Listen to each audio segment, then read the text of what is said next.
And may I first remind you of some domestic arrangements. Toilets are situated outside the meeting room opposite the stairs. Cold water is available in the breakout area outside the meeting room.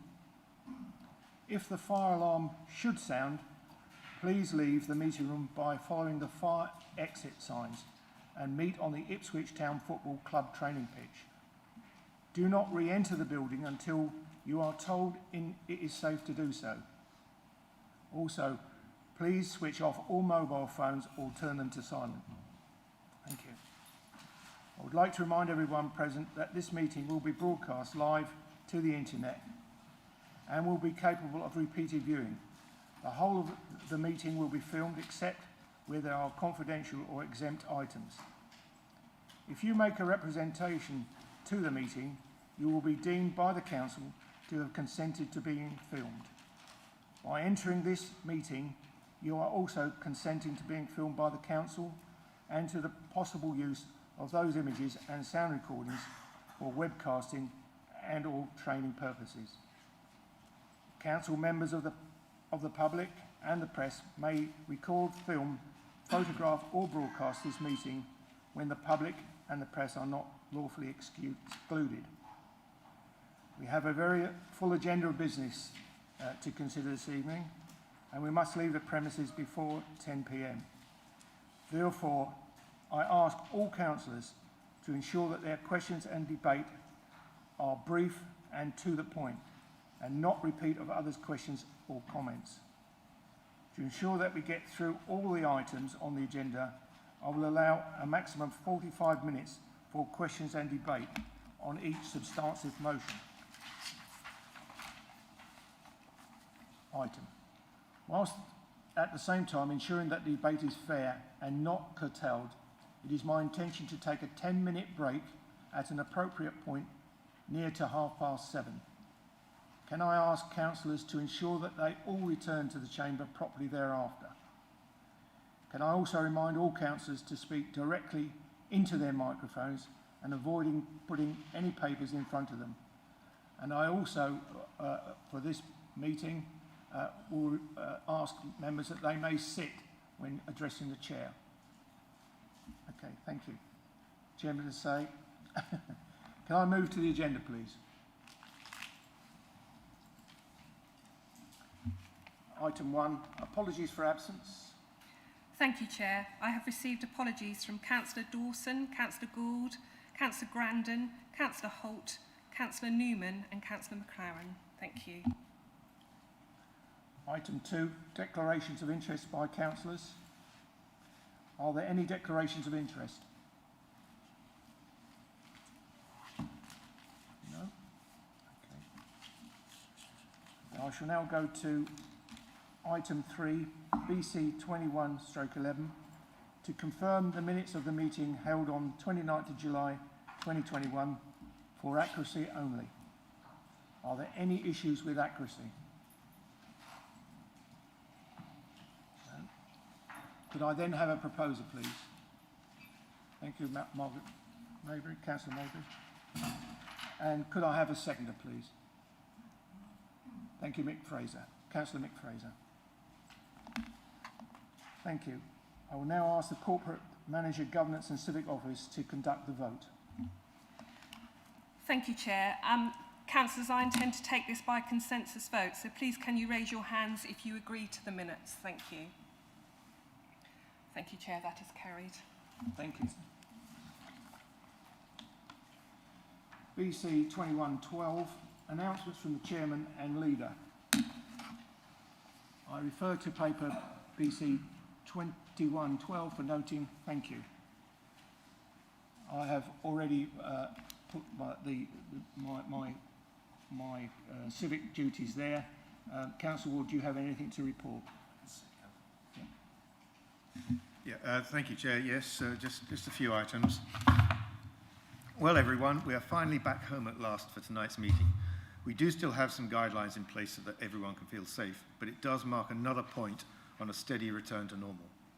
COVID infection rates locally and nationally remain stubbornly at a moderate level, which I suppose is to be expected as people mix a lot more, but hospitalisations and deaths, also stable, are reasonably low. It does mean that the message of caution and sensible use of masks and sanitisers remains. I do want to take this opportunity to mention the 2 award ceremonies at which Babergh and Mid-Suffolk were successful recently. 2 weeks ago, I was able to attend the IEASY conference and award ceremony at Church House in London. You'll know by now that we won 3 awards, a gold, silver and bronze. This really is an excellent achievement, and we should all be proud that our officers are delivering to a high standard and that what we are doing for our residents is being recognised nationally. Obviously, winning a bronze in the Council of the Year category is very good, but we shouldn't rest on our laurels and must strive for the Gold Award. Last week, the Housing Solutions team was highly commended in the Community Heroes of the Year category at the Municipal Journal's Achievement Awards for their efforts in keeping vulnerable residents off the streets during the COVID-19 pandemic. Yesterday, I was pleased to accompany Councillor Fleming of Mid-Suffolk to the Stowmarket Depot to talk to Radio Suffolk about the switch of our vehicle fleet to run on HVO, and this took place at the weekend. We are the first rural districts to do this, and shows that we are delivering real benefits for our residents and their environment as part of our efforts to reach net zero by 2030. I'm pleased to announce that our £180,000 investment in CCTV in Hadley and Sudbury is almost fully operational. We have 21 cameras in Sudbury and 8 in Hadley. 4 are still to go live, Bellevue Park and Cavendish Road in Sudbury and the Cricket Ground and Pakenham Way in Hadley. There is also 1 mobile camera, and we will monitor its use to determine if more are going to be needed. And finally, a last reminder that the final stage of the Women's Tour will be passing through Babergh on 9th of October. The route takes it through several of our communities and will enable many of our residents to watch. It should be a great spectacle. Thank you, Chair.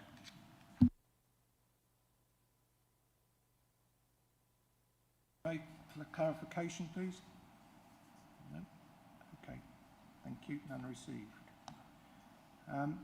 Item 5, to receive notifications of petitions in accordance with the Council Procedure Rules. None received, Chair. Thank you. Item 6, questions by the public in accordance with Council Procedure Rules. Chairman to say, I'll refer you to the questions in the tabled papers. As Laura Knight is unable to be here this evening, I'll read out her question. And the question 1, Laura Knight to Councillor Holt, who unfortunately is a member for the Economic Growth, who is also absent, and apologies tonight. The Council reports that they have been released to date relating to the sale of Bellevue. Do not reference the impact to Bellevue House, Terrace and Gardens. The access into the area from the current main entrance of the park is being sold to Churchill as part of the disposal site. You can also get into the gardens through a trampled clearing through the trees to gain access, but this is not suitable for many park users, including those with mobility issues, buggies, etc. Please can you confirm that Babergh District Council will provide access to this area of the park, that it will be being included in costings, and confirm that public access will remain to the terrace and steps outside the house, which was not included in the sale, which you have categorically stated that land outside the red line would not be disposed of, and which is confirmed by Babergh District Council public accessible open space held on a statutory trust for the public. Thank you for that. I will now, due to Councillor Holt's absence, I'll ask Councillor Malvasi to read her response. Thank you. Thank you very much, Chairman. And to Ms Knight, thank you very much for the question. Unfortunately, Councillor Holt is not able to join us this evening, and he's asked me to respond on his behalf. As has been agreed previously at Cabinet, the capital receipt from the sale of Bellevue House and part of the old swimming pool site, as defined by the red line disposal area, will be directed towards the creation of a new park entrance, and in fact work is already underway on this project. Plans for the new entrance, new toilets and the proposed new cafe will be subject to a public exhibition later this autumn, alongside enhanced proposals for the park and we will welcome comments and suggestions at that time, which will lead to the creation of a planning application for the park and the new access facilities. I can confirm that access shall remain to the whole park, and in fact our aim is to improve not just the access, but the movability around the park for all users. More details of our plans, re-landscaping, will be available at the public engagement event. Thank you very much. Thank you, Councillor Mulvey. I would now like to ask Roger Young to ask his question. Thank you, Chairman. First of all, I must declare my interest as a resident of Hadley, and my questions relate to parking. I note that the strategic parking questionnaire, with 31 questions, is now back online. It still contains typos, and I guess that any of you councillors who have got round to trying to complete it will have identified them. It's clearly not been trialled and tested before being launched or relaunched. Now, anyone with any experience of questionnaire design will know that it is not fit for purpose, and I predict it will get very little response. Hence my first question: could Councillor Malvisi kindly confirm the details of the brief given to the designer of the strategic parking questionnaire and the target percentage response it is seeking to achieve?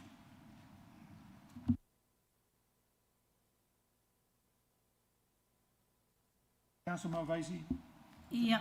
Thank you, Mr. Young. Although your question differs to the one that you sent in, you've submitted, so... Marginally. Okay. Because I think your question is one of many that we've received recently.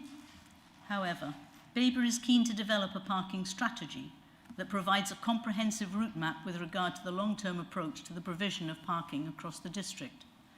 The strategy is at a high level and needs to identify our parking requirements for the next 5 to 10 years, to reflect national policy guidance as it applies to both the future of town centres and high streets, to recognise the need for sustainable transport and travel as well as patterns of demand, ensuring the right level and types of car parking facilities with the right controls in place for their use will help to support regeneration and enable development in and around the district town centres as well as in rural villages.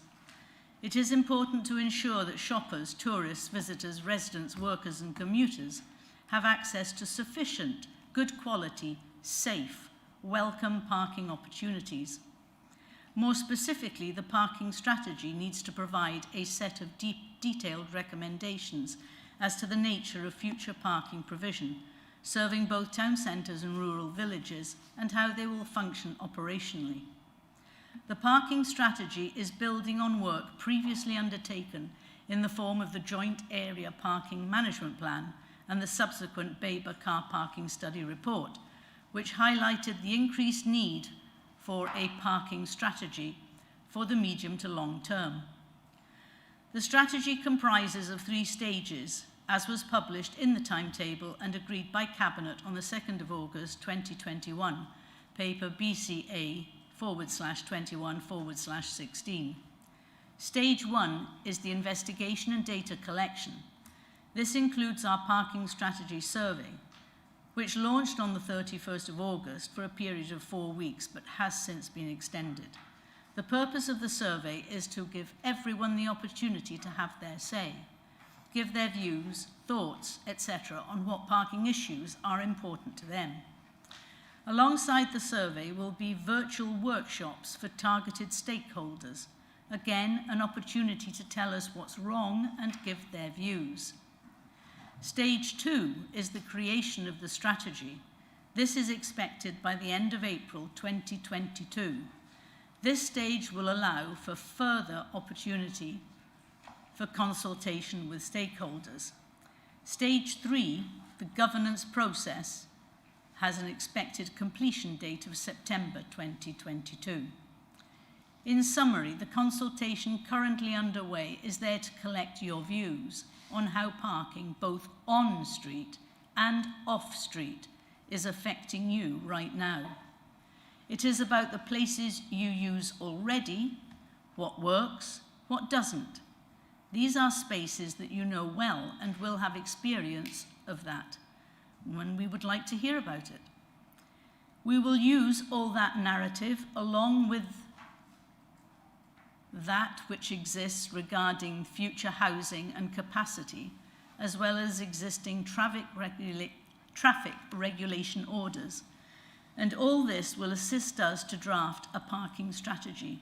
We will then share this with all stakeholders for comment prior to any decisions. Thank you, Mr. Chairman. Thank you, Councillor Mr. Young, have you a supplementary question? I have indeed, Chairman, but I'd just like to comment on the response I've received. I'm sorry, you have to ask a question. Okay. Well, at the Babergh District Council meeting on Thursday, the 4th of February, Councillor Malvisi confirmed that she had attended 2 meetings about parking in Hadley, and the minutes confirm that she said the steer to us was clear, more free time, and a later implementation date. And if we are not COVID-free, we will revisit the implementation date. My supplementary question is, why has an implementation date for parking charges of the 1st of January 2022 been set before we are free of COVID restrictions? Because this is in direct contravention of the promises given to Hadley residents by this council.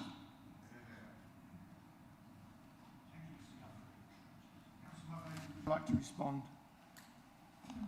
Thank you very much, Chairman, and thank you very much, Mr. Young. Yes, I would like to respond, but I would like to respond in writing and out of this meeting. Thank you.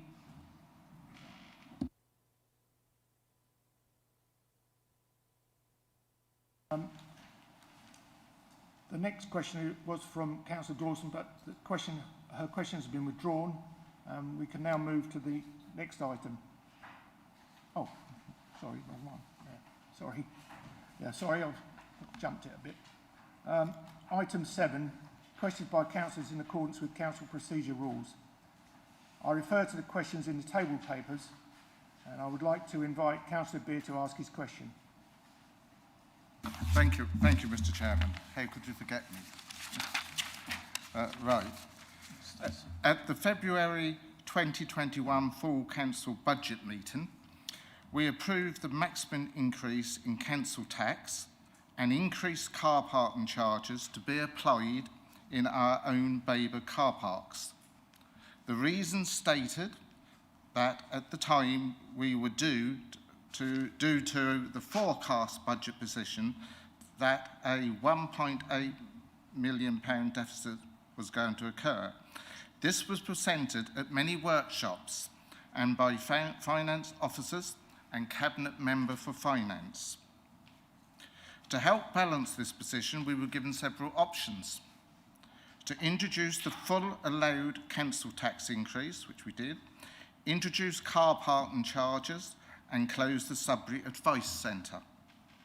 I voted against these being introduced based on the information supplied at the time.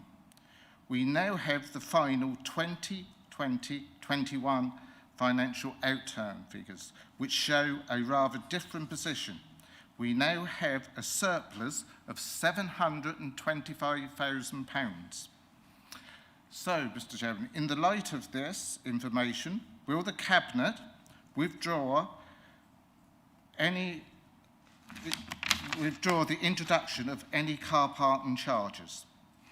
This will give our town centres of Sudbury and Hadley a breathing space to recover from COVID-19. This would certainly send out the correct message to our hard-pressed residents of Babergh and show them that as a council, we do listen to our traders and the public at large. Thank you. Thank you.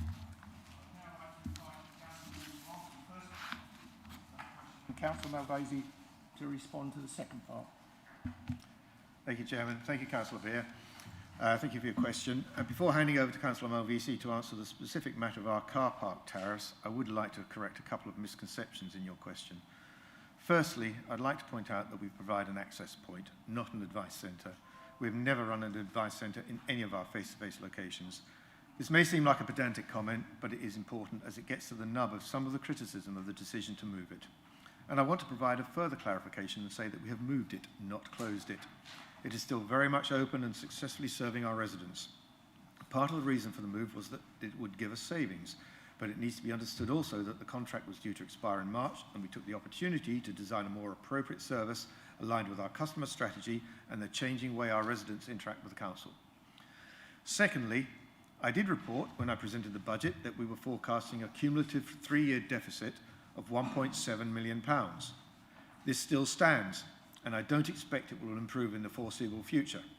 Indeed, it may well go further in the wrong direction, but officers are currently reviewing the figures as part of the preparation for setting the budget for next year. The favourable outturn of £736,000 does not change this, because most of it was due to fortuitous one-off benefits that won't necessarily be repeated in future years. We have used this money to top up some reserves, most notably the Climate Change and Biodiversity Reserve and the Strategic Priorities Reserve. But reserves can only be used once and don't solve our base budget gap, which still remains. Thank you, Chair. Councillor Malvesi. Thank you, Councillor Ward. Councillor Beer, the funds generated from car parking have to be ring-fenced to pay for that provision, because, as you know, it is not a statutory service, and currently our car parks run at a substantial loss, which cannot be sustained in the longer term. They are sorely in need of investment. We are providing new ticket machines, but our car parks also need resurfacing, they need remarking, and crucially improved lighting for the safety of users. We must have additional income for this. Our economy is dependent on tourism, and to encourage visitors to our towns, we need car parks that are clearly marked and indicating if there is space. Many is the time that I go into Girling Street car park to find it full, but nothing to tell me if there are spaces elsewhere. And do I drive around, wasting fuel? No, I go home, as do others.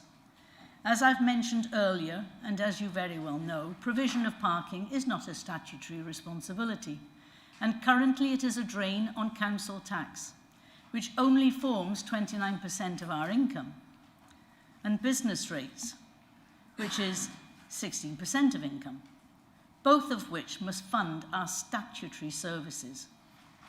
We most definitely are listening and have ensured that we will still be providing a very generous 1-hour free period with only modest short-term charges for stays beyond that. We will not be introducing charges until the new year, after the busy Christmas period. However, people's decisions on where they go to shop and other experiences are determined more by the offering of that location and not on whether they have to pay £1 for parking. Our 2 towns do very well in this regard, and we have supported our high street businesses with a very successful rollout of the award-winning virtual high street that now has 150 businesses on the platform in Sudbury and over 60 in Hadley, with an accompanying digital skills for business programme. In addition, the Welcome Back funding provided to both towns will help to put on local events, enhance the appearance of each centre, and seek to draw greater footfall into our places. These are some of the exciting events and activities that Sudbury and Hadley have been doing using the Welcome Back Fund, and there's more in the pipeline. We're working on the town centre's image, their presentation, with new planters and hanging baskets. In Sudbury, they've used the Welcome Back Fund to create town centre ambassadors to support businesses and visitors to the town centre. A new initiative to have Green Sundays, which are monthly, which are to encourage new businesses to attend their market area that support the green agenda. Heritage Open Days over 2 weeks earlier this month that had guided tours and activities to celebrate the heritage of Sudbury. Audio Trail on the Silk Heritage of Sudbury. Hadley, they've used the Welcome Back Fund to innovate local. Market stall pilot, which offered one stall for a new business for a free period, usually 4 weeks, which started in July and goes on until December. The stalls are now booked out till November. They have created a mini tourism info point for a redundant BT box, which has been received positively. They have created their own loyalty cards for the town centre, which supports residents using the high street, and the cards are put in for a prize once completed. The prize is a voucher of the residents' chosen shop in the town centre. We are a council that also run activities including kinetic science with open spaces in Bellevue Park, Beaumont Park and Cox's Park. We have pushing out social media on the activities and supporting the towns with events. You will know, Councillor, that the date of introduction for the new parking charges will be discussed at Cabinet in October. I would encourage you to attend that meeting, listen to the debate on that item, and of course, ask any further questions on this important subject. Thank you very much.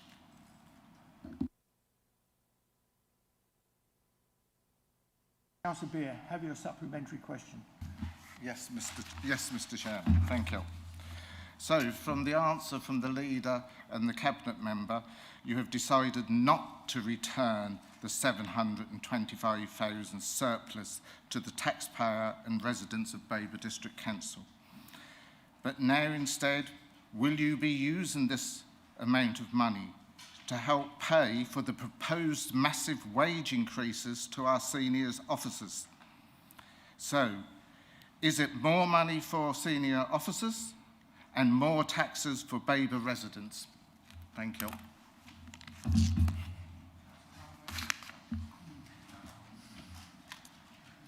I'd like to respond in writing out of this meeting. Thank you.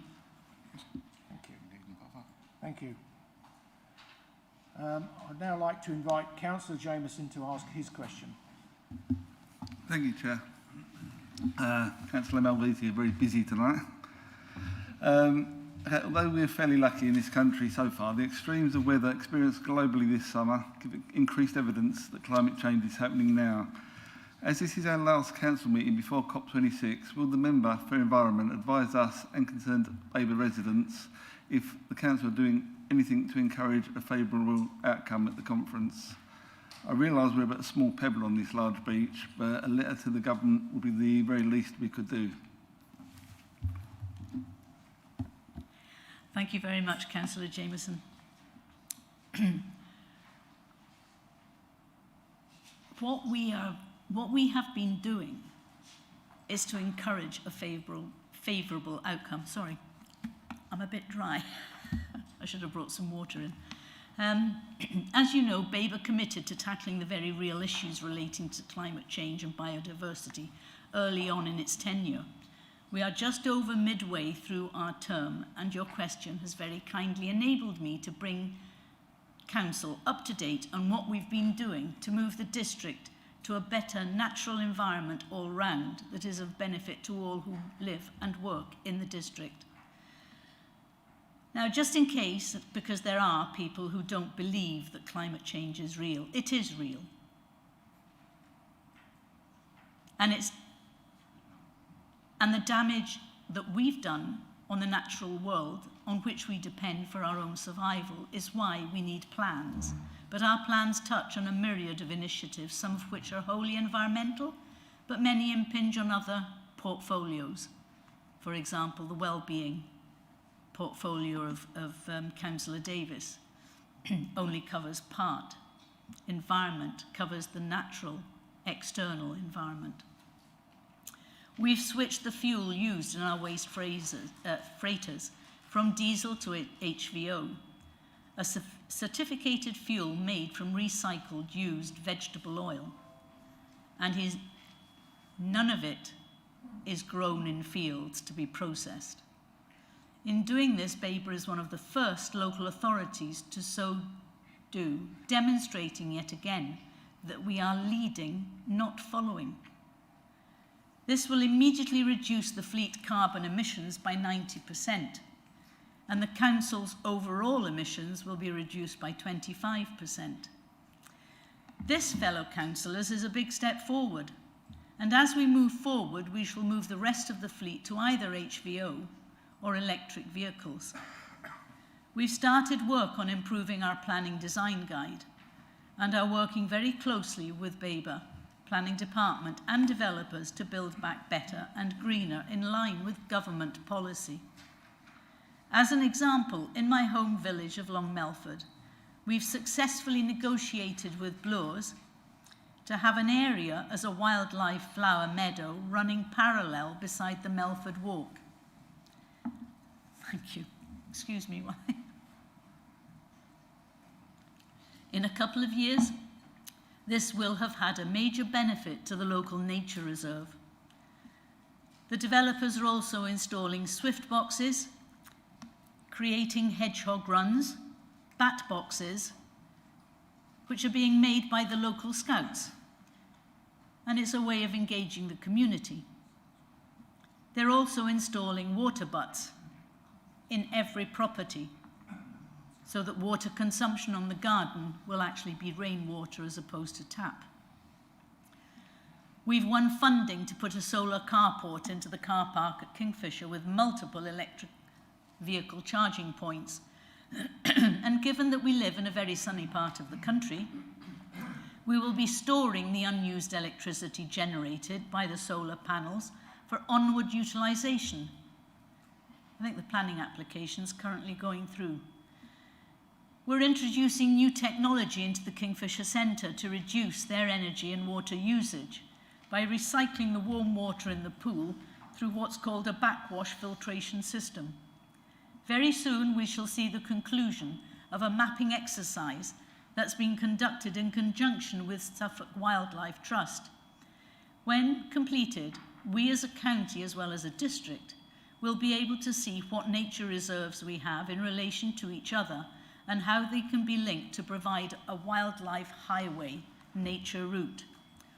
All issues that require planning guidance, which we plan to put into the planning supplementary guide.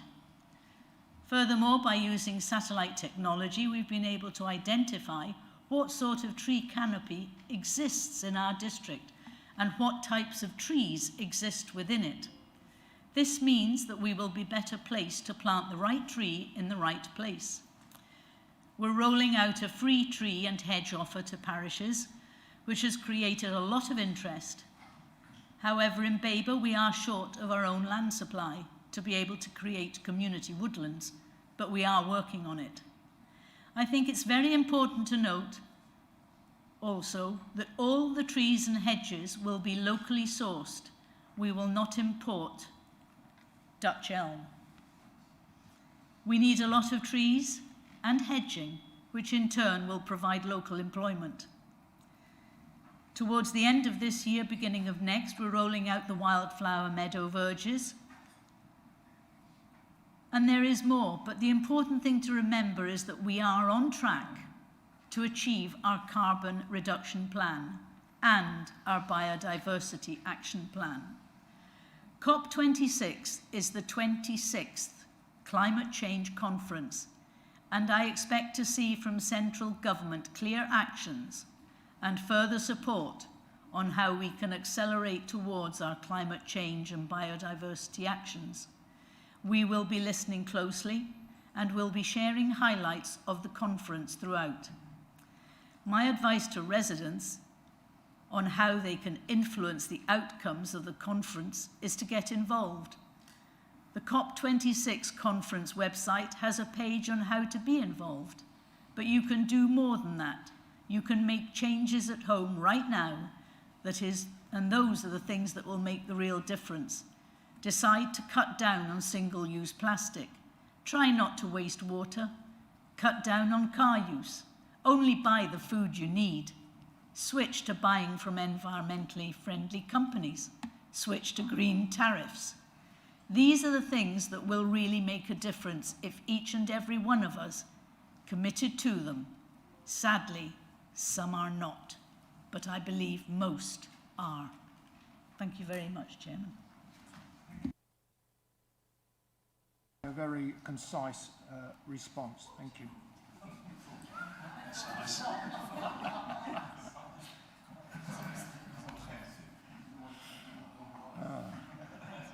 Right. Yeah. Councillor Jameson, have you a supplementary question? Yes, Chair, thanks.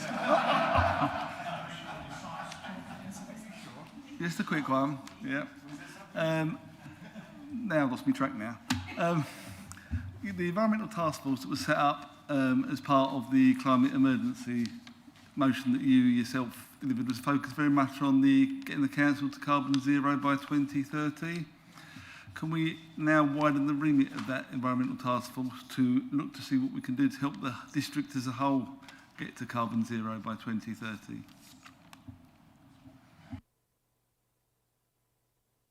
I'll get back to you on that. Okay.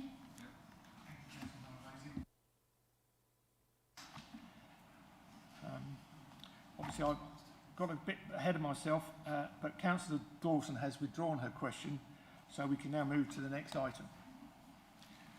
I refer you to paper BC 21/13, which is for noting only, which is Overview and Scrutiny Committee report. I would just like to add that if there are any questions for Councillor McLaren, please can you email them directly to her, as she is not able to be here this evening. Thank you. I'll move on. Yeah.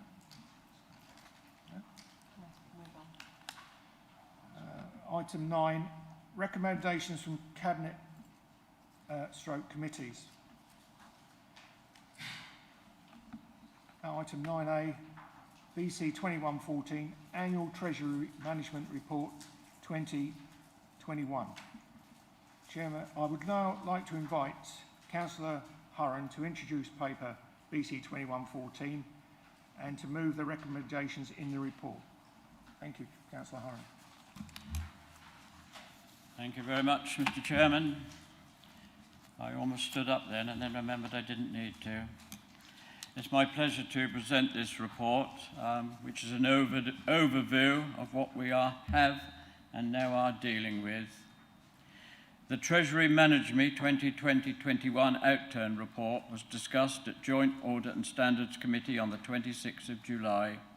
It provides details of investments, performance, effects of decisions taken during the period, and confirms compliance with the Council's Treasury Management Policy.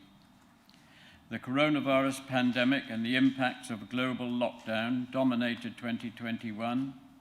The start of the financial year saw many central banks cutting interest rates as lockdowns caused economic activity to grind to a halt. The UK government provided a range of fiscal stimulus measures, the size of which has not been seen in peacetime. The vaccine approval and subsequent rollout programme are both positives, but there remains much uncertainty in and around the level of losses that banks and building societies will suffer due to the economic slowdown. The Bank of England has held the bank rate at 0.1% throughout the year, but extended its quantitative easing programme by 150 billion to 895 billion in November 2020. The UK unemployment rate was 5% in the 3 months to January 21. Unemployment was expected to increase as the various government job support schemes come to an end. We will see. Inflation has remained low over the 12-month period. Latest figures showed the annual headline rate of UK CPI fell to 0.4% year on year in February, below expectations of 0.8% and still below the Bank of England's 2% target. More specifically for Babergh, Chairman, the Council was able to take advantage of holding additional cash from government grants received relating to COVID-19 until they were paid out to support local businesses. This has increased Treasury investment activity during the year and has also earned us a little extra money. The Council operated within the daily bank account limits, and the short-term debt has increased by 15.5 million.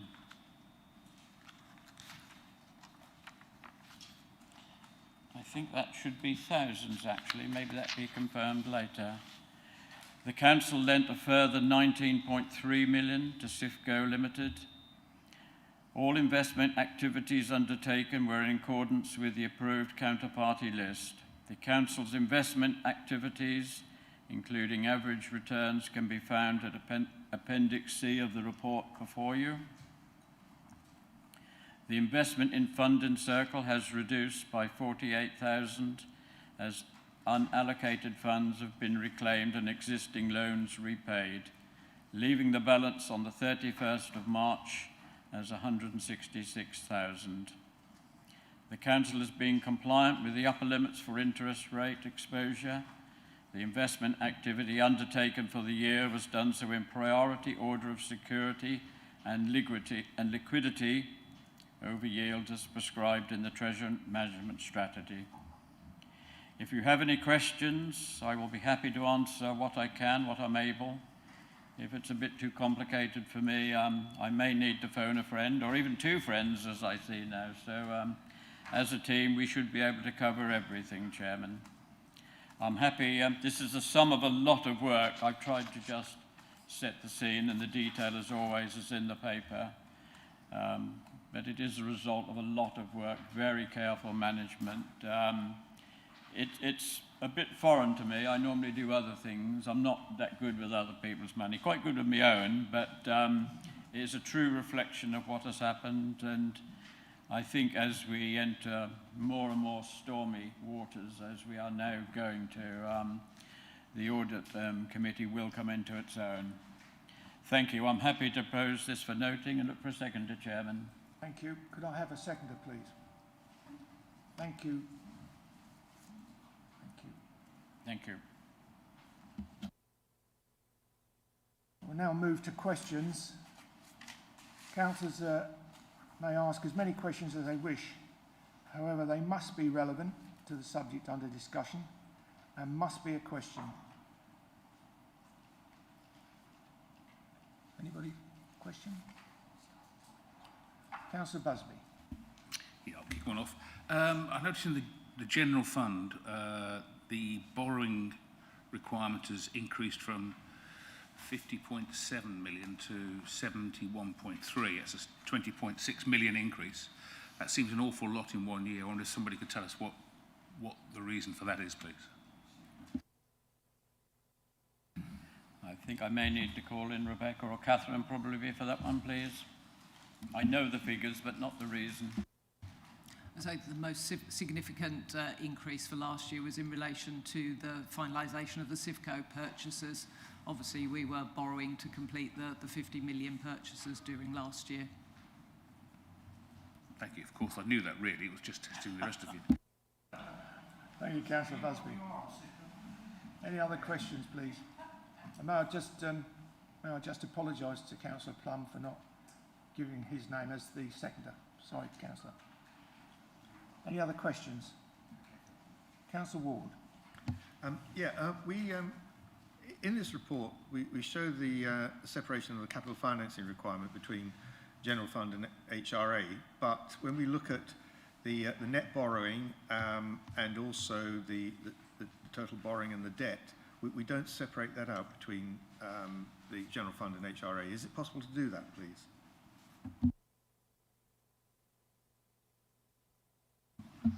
Yes, thank you for the question. Yes, we can certainly look to do that for future reports. That's not a problem. Are there any other questions? Then I shall move to debate.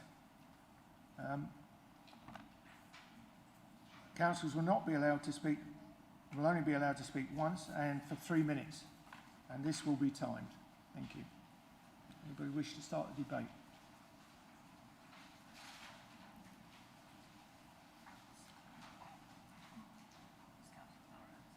Councillor Barrett. Councillor Barrett.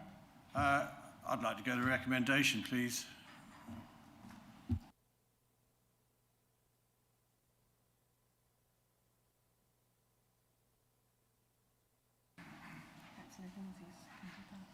Councillor, oh, sorry, Councillor McCraw, thank you. I think what Councillor Barrett might be suggesting is that we should move to the vote. I think that's probably right. Yes. Okay, I'm happy with that. Oh, Councillor Hinton seconded it. Councillor, you did, yeah, absolutely. Right. Thank you. I will now ask the Corporate Manager, Governance and Civic Office to conduct the electronic. Mr. Chairman, perhaps I've missed something here, but the recommendations is just to be noted, so why are we voting? Thank you.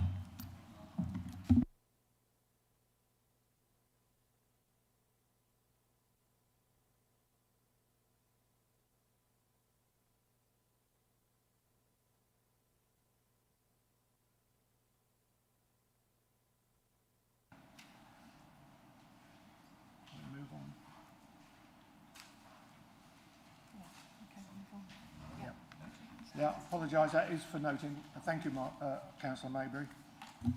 You're very welcome, Chairman. Just need to wait a few seconds. Maybe. Yeah. We have to wait while the... I actually disagree because...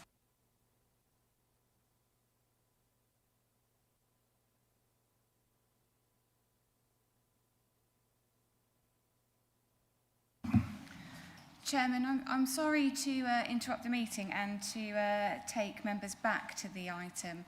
However, although the recommendations are worded in such a way as to say to note, you are actually noting that performance of Treasury Management was in line with the prudential indicators, and also that the councils have complied with the Treasury Management indicators for this period. So it is normal that the council actually votes to indicate that you agree that those measures have been complied with. Thank you, Chair.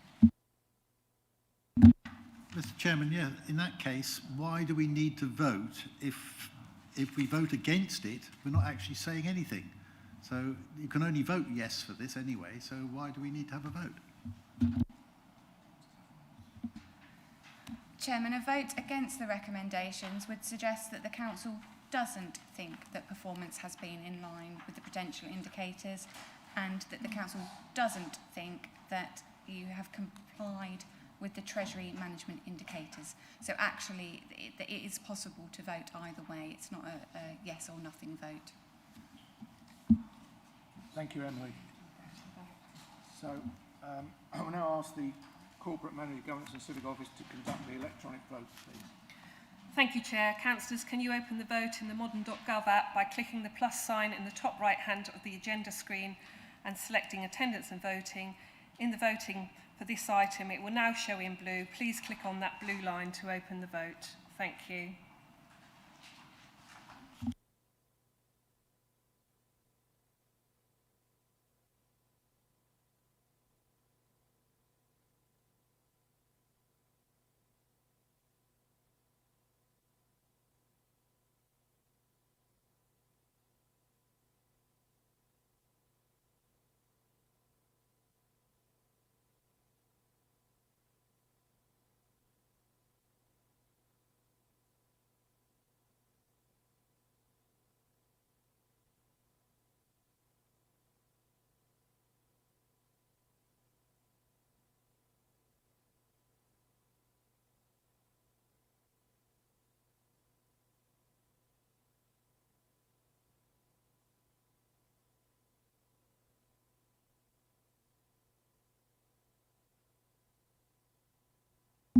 Yes, I'm going to abstain because it says noting. Thank you.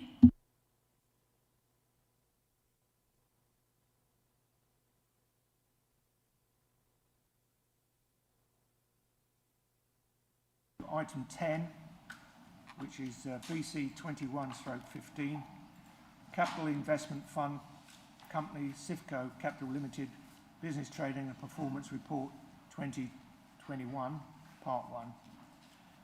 And I'd like to welcome Henry Cook, Director, Cifco Capital Limited, Nigel Golder, Director, Strategic Assets Management, JILL, and Helen Rumsey, Partner, NSORS, along with our own Emily Attek, Assistant Director for Assets and Investments and Managing Director for Cifco Capital Limited. Councillors, I would like to deal with this item in the open part of the agenda, if possible. So can I please ask members to refrain from asking any questions that relate to individual tenants and the associated risks.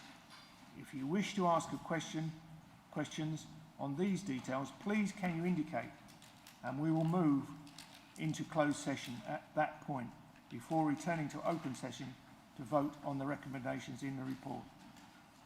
I would now like to invite Councillor Busby to introduce paper BC 21/15 and to move the recommendations in the report. Thank you, Chair. I'm pleased to introduce this report detailing Cifco Capital's performance over the last 12 months and the proposed business plan for the next 12 months. The business plan is a fundamental part of Cifco's governance and ensures accountability to its shareholders. I particularly value the contributions from the Joint ONS Committee in June. They confirmed that the business plan is robust and they have confidence in the management of Cifco. Since its inception in 2017, Cifco has provided Babergh with 3.5 million of net income, 1.3 million of which was last year, despite the unprecedented challenges of the pandemic. This is testament to the investment approach and strong management of the Cifco portfolio since its inception, which continues to see rent collection rates well above the industry norm. This business plan recognises that the challenges of the pandemic are not behind us and takes a prudent approach to Cifco's financial management over the next few years, ensuring that the Cifco portfolio continues to provide income to the council, running at about a quarter of council tax, to support the delivery of services and local projects. I therefore ask you to note in 3.1 and approve in 3.2. Thank you. Thank you, Councillor Busby. Could I have a seconder? Councillor Ward, thank you. I'll now turn to questions and debate. We now move to questions. Councillors may ask as many questions as they wish, however, they must be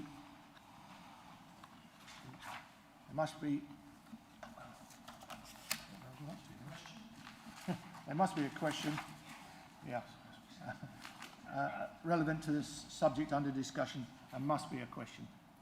It's not a question, it's an accuracy or an inaccuracy, which I'd just like to point out, because at ONS, the paper came forward as a noting document, not a document to be discussed. So it's in the same position that we are in here. So it wasn't exactly it didn't come to ONS to be scrutinised, it came forward to be noted. Could I have a seconder for that? Councillor Ward, yeah.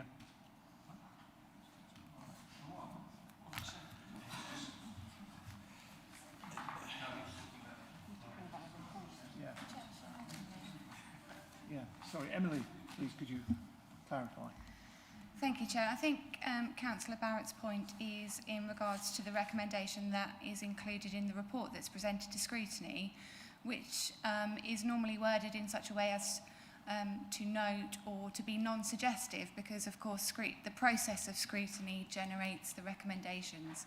So we don't provide scrutiny with preempted recommendations. You say it was to be noted, and it wasn't something that could be discussed and investigated, but I think, sorry, Chair, it was discussed, it was scrutinised, and the committee did approve verbally. Well, if it was scrutinised, it went to the committee, and the committee looked at it, but the recommendation to the committee was to note it. Okay, well, let's concede that minor point. Discussions, thank you. Councillor Lindsay. Is this a question? Yes, it's a question, please. Yeah. The deferment of the money that's 1.5 million being deferred that we're not that we thought we were getting, and we're not in the next 3 years from Cifco. Can I clarify what exactly happens to that money if they can't pay it back at the end of 3 years? What happens to the money that we're owed? Councillor Busby? This is to help people. I'm talking about page 100 and. Let me make sure I got the page right. At page 113.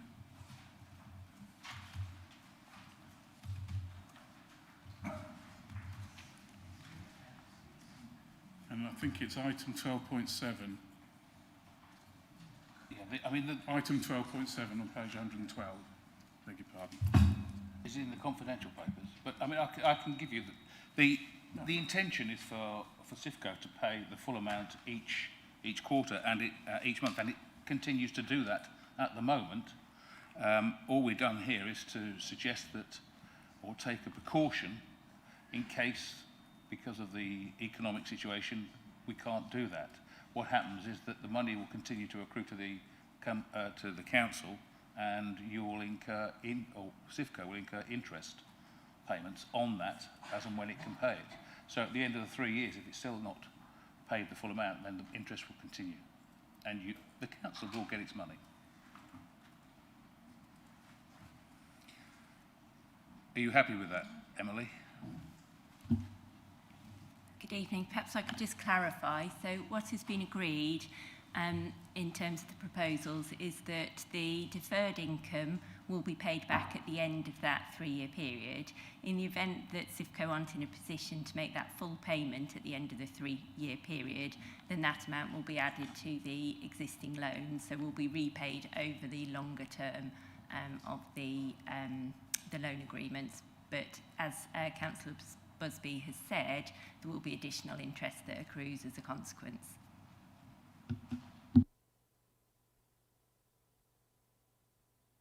Question, Chair.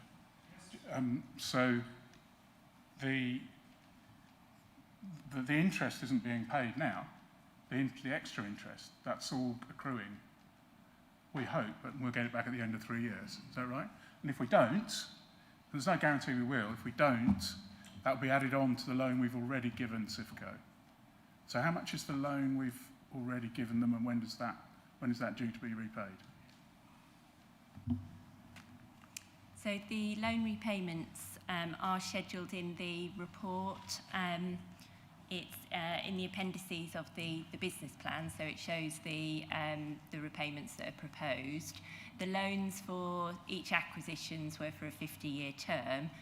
The acquisitions were all bought at different stages, so the remainder of the loan term depends on when the assets were bought, but they range from 2017, when Cifco was set up, through to the last loans that were made at the beginning of 2020. So in the event that Cifco isn't in a position to make the full repayment within the loan terms, then yes, that amount will be added to the loan and spread across that remaining loan term, which will be probably between about 45 and 48 years left over that term.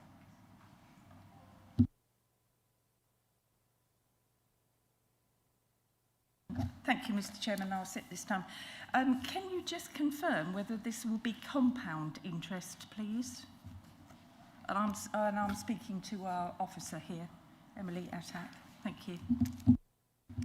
Thank you. And I'll perhaps refer that question to our finance team, who have calculated all of the interest and loan repayments. So if I can refer that to Catherine Steele, behind the 151 officer.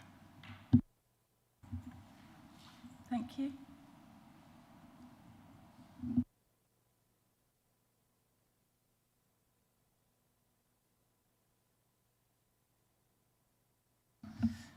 Thank you, Chair. As I can confirm that it was compound is the way it's been calculated. Thank you. Just to come back, well, compound interest on 50 million would be very nice. Thank you for Babergh District Council. And we can build as many houses as we like, as in council houses, and we can do whatever. So thank you very much. I shall look forward to compound interest. Thank you. It's not compound interest on 50 million. Are there any other questions? This is a question. Is the council at the moment receiving a cash flow advantage to this operation as opposed to just an accumulation of a capital sum as the Cifco are not in a position to pay the cash over to the council? So again, just to clarify, Cifco to date has made full debt repayments to the council in accordance with the original loan agreement. So the business plan proposals set out are to provide a provision and some sort of prudent financial management as a consequence of the pandemic that has had an impact on Cifco's operations. But in answer to your question, even with the deferred payments, yes, the council does receive a net benefit from the Cifco operations. Again, I can refer you back to our 151 officer who can confirm that from the council's perspective.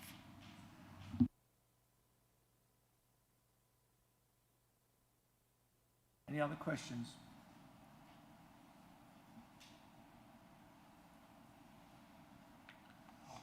There's no other. Well, there isn't. I shall now go to debate. As the questions are finished, we will now move to the debate. Councillors will only be allowed to speak once again for 3 minutes, and this will be timed.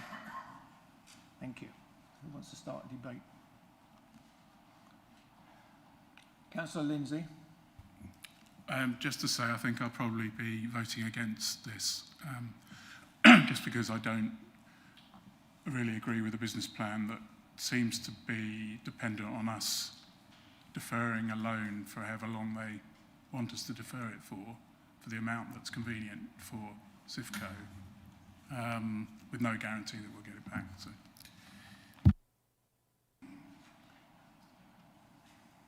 Anybody else? Anybody else want to be in this debate? Oh, Councillor McCraw. I think every time this comes up, and it's becoming a regular routine annually, having followed it from its inception all the way through, every single scrutiny committee that has scrutinised this, and yes they have, I know that because I've watched every single one of them, including the one I wasn't doing, every single time it's been scrutinised, it's been taken apart, put back together again, and every single scrutiny committee composed of members of all groups have endorsed the business plan year after year, and they have presented it to council, which has also endorsed the business plan year after year, and the income that we've gained has gone up, as was forecast, despite some very tricky circumstances in the last 18 months. I don't think we've any choice but to endorse this ourselves. It is a robust business plan, and the concerns about the deferment of a payment under the circumstances, deferment of payments in these cases is not abnormal, and I think there's quite a clear case being made for proper prudential arrangements to be made for that repayment to be brought back to us, and should it not be brought back to us, for us to further recover with interest, compound or not. I don't think at the current prevailing interest rates, compound interest is going to make a great deal of difference, but the fact it's there, and it is a prudential operation, and that's why I think scrutiny have endorsed this year after year, and I'd be happy to vote in favour of the motion. Councillor Maybury. Thank you very much, Mr. Chairman. I think my colleague here has made a few sweeping statements. which do not include me, and I was part of the ONS committee at that time when this was discussed a few months ago. One question that I didn't ask, and I don't know if I can ask this question, but somebody I'm sure will tell me, which is, if it's compound interest, what percentage are we putting that on? Would you like to answer that? No, that'll be Catherine. Oh.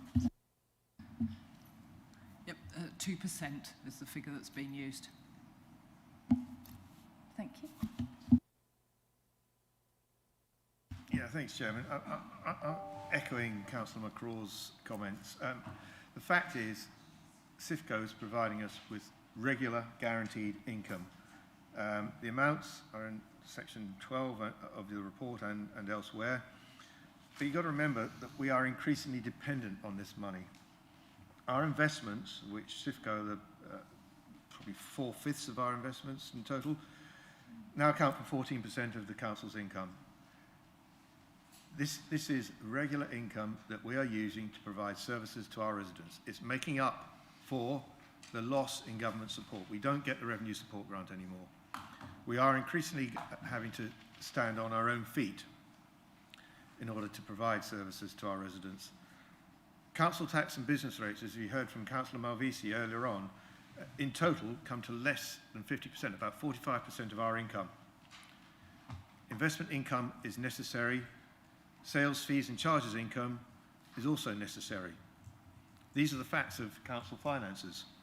We can't do without Cifco. It is doing the job it was designed for, and it's doing it very well. Thank you.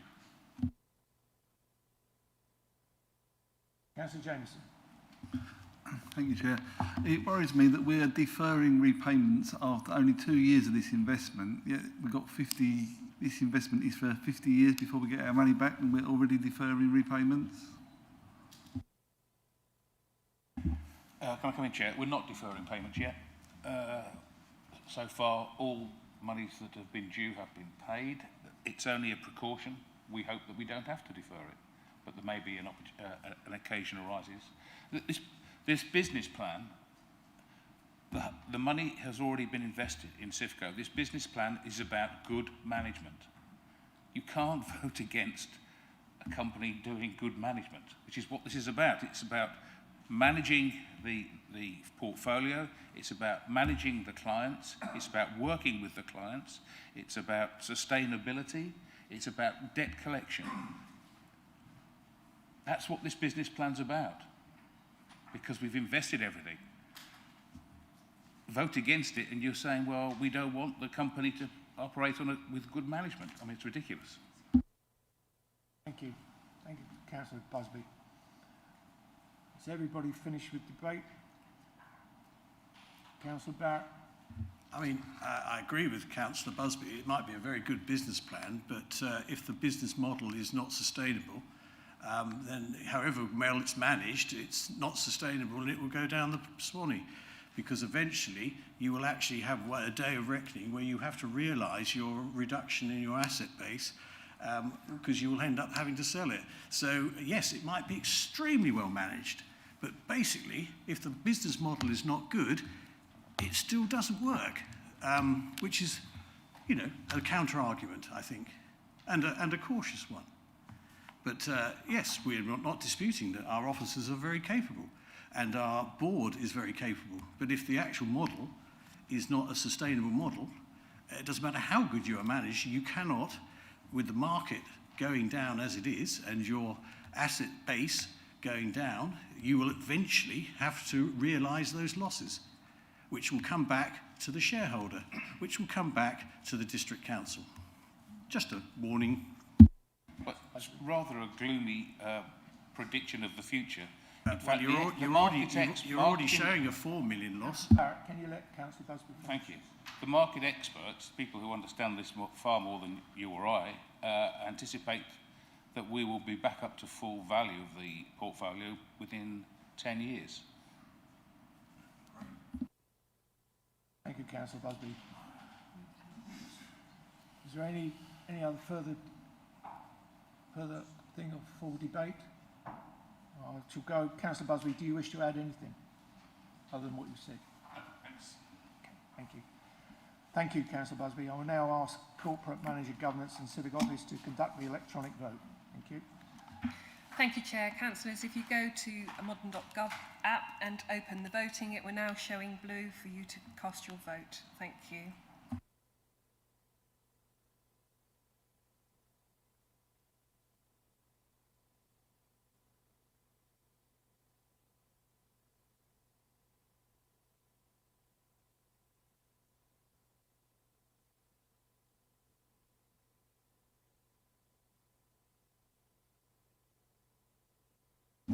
Abstain. Thank you. Thank you. Chair, that is 40, Chair, that is 16. Oh, sorry. We're nearly there.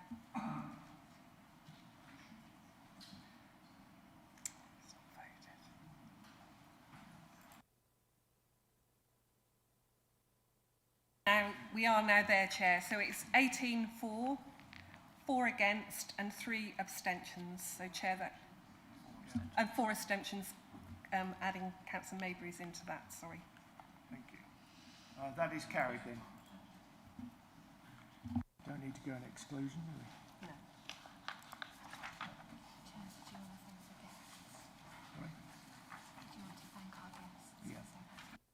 we? No. Can I thank our guests from Cifco for being present, and I trust that they will ensure our further investment profitably. Thank you.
Now go to item 14, BC 21/16, Joint Wellbeing Strategy.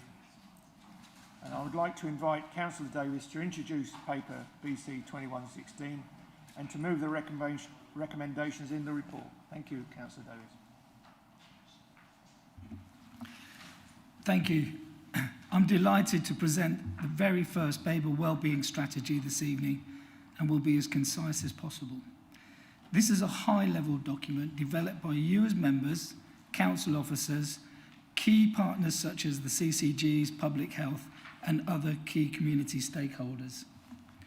The strategy focuses on identified needs, which are and will be dealt with specifically in the associated delivery plan.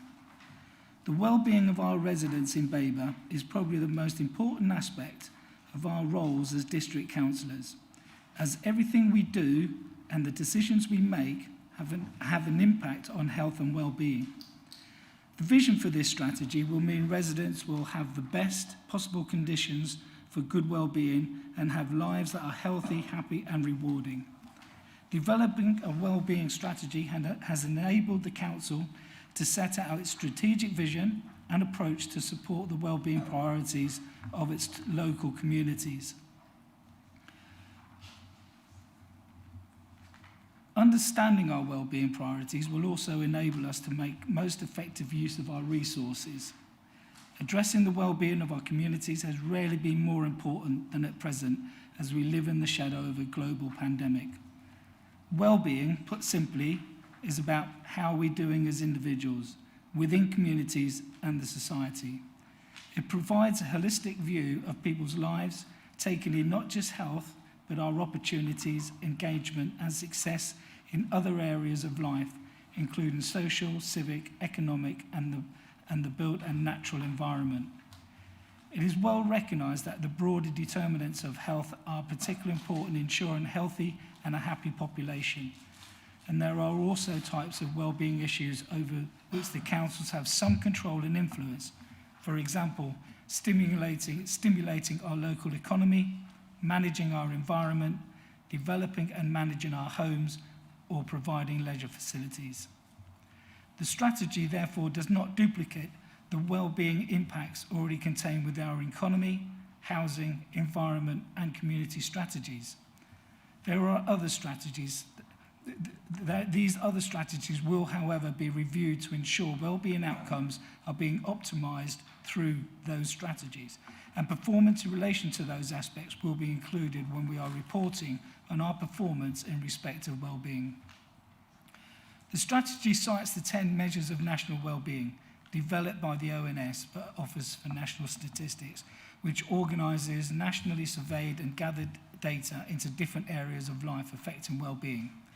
We have adopted the 10 areas with a focus on personal well-being, relations, health and local communities, where we live and what we do with our time. And the focus will be on enabling families to lead active, healthy, safe and independent lives and manage their own health and well-being. All communities to have sustainable and inclusive places and spaces which maximise health and well-being opportunities and benefits, and a reduction in health inequalities. As the strategy spans the period to 2027, our long-term outcomes are supported by a set of shorter-term outcomes that will focus on the next 2 years and are accompanied by more detailed objectives, which are set out in the strategy, and where it makes sense, will be delivered in partnership with both external and internal stakeholders. While developing the strategy, we haven't stood still and have delivered a number of projects and supported many of our communities throughout the district. For example, the Chill, Chat and Play support personal health and well-being, mental health of new parents and mums, which are referred through midwifery services in the Hadley and Sudbury areas. Active Schools, a 2-year project aimed at schools with the least physically active pupils. Active Wellbeing, you have already seen it in Long Melford, Lavenham and throughout Babergh, Bilderston, and now in this year we're going through East Burgall, Shotley and Holbrook, and I had the pleasure of being at one of these active wellbeing events recently, absolutely superbly put together by our officers and partners. There's also the free activity sessions in our parks, led by an instructor at the recreation grounds behind the Stevenson Centre in Great Cornard. So sessions included boot camp and HIIT, high impact intensity training. Hadley Food Programme also needed to identify by food banks sessions, learn to cook recipes which are simple and within budget from the professional chef at Fork Restaurant in the High Street in Hadley. And this helps reduce loneliness and social isolation, and they get a slow cooker at the end of it as well. Great machines. I'd like to thank our officers, especially Vicky Mosley and leading the whole team. You will have seen today Simon Lanning also sent out slides which you can refer to. I commend adopting the Wellbeing Strategy as recommended in points 3.1, 3.2 and 3.3 to ensure our community's needs are well understood. Resources are allocated in the best way and supported, targeted to those that need it most. Thank you, Chair. Thank you, Councillor Davis. I concur with you. I have been to the four places in Hadley, and it's a well worth wellbeing strategy. Thank you. Can I have a seconder, please? Councillor McCraw, thank you. Now move to questions and debate. The questions, as many as you wish. However, they must be relevant to the subject under discussion and must be a question. Thank you. Who would like to ask a question? Councillor Hinton. Thank you, Mr. Chairman. My ears pricked up when my home village, East Bergholt, was mentioned, but I missed out on exactly what was actually being proposed to happen there, because it seemed to get blurred in all sorts of other things. Yeah, I'm happy to answer that. East Bergholt, the Constable Country Practice and the local council, I understand as well, were invited to take part in the health and wellbeing activities sessions run by Active Suffolk and the CCG and Babergh as well. And if you haven't had it yet, it will be on its way. And if you need details, I'll ensure Sue Calver gets those to you. Any other questions, please? Councillor Barrett. As part of the wonderful wellbeing programme, are you going to introduce the free swim again? That's certainly the plan, yes. We did have a cut-down version of the free swim during the summer within the activity programme that was put together, but the wider range in free swim is certainly on the cards to return as soon as possible. Yeah. Are there any other questions? And I shall move to debate.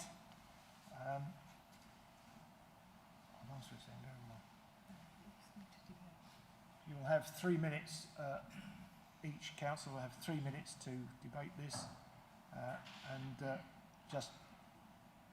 just at the end of that we will then take the vote for it. Thank you.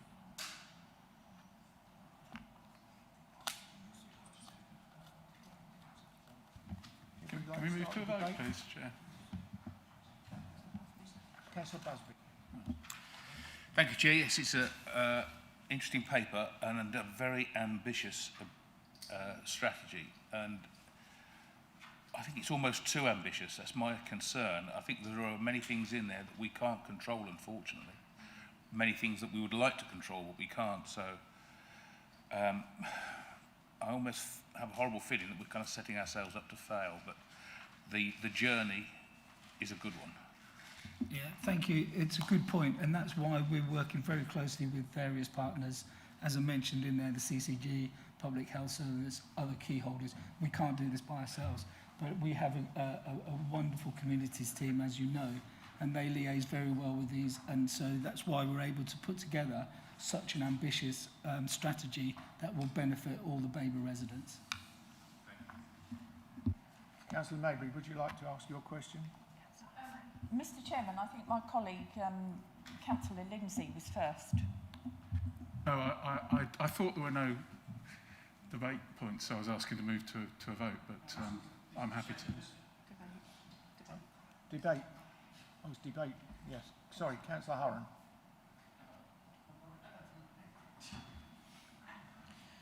Thank you, Chair. I'm normally a cup 3/4 full sort of person, but this does worry me. The country is slipping down the pecking order. We're no longer the richest country. We're going to end up being about 10th. And in some parts of my ward, we're 1,000,000 miles from this. There's become a real sort of poverty, and rural transport seems to, even in Boxford, 2 buses, we used to have 10. Everything is going the opposite way.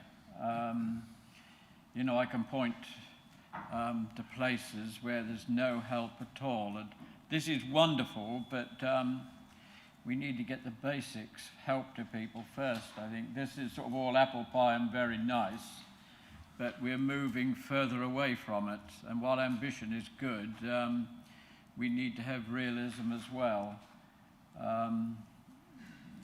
Derek very nobly talks about partners, but when I look around, the police are almost non-existent.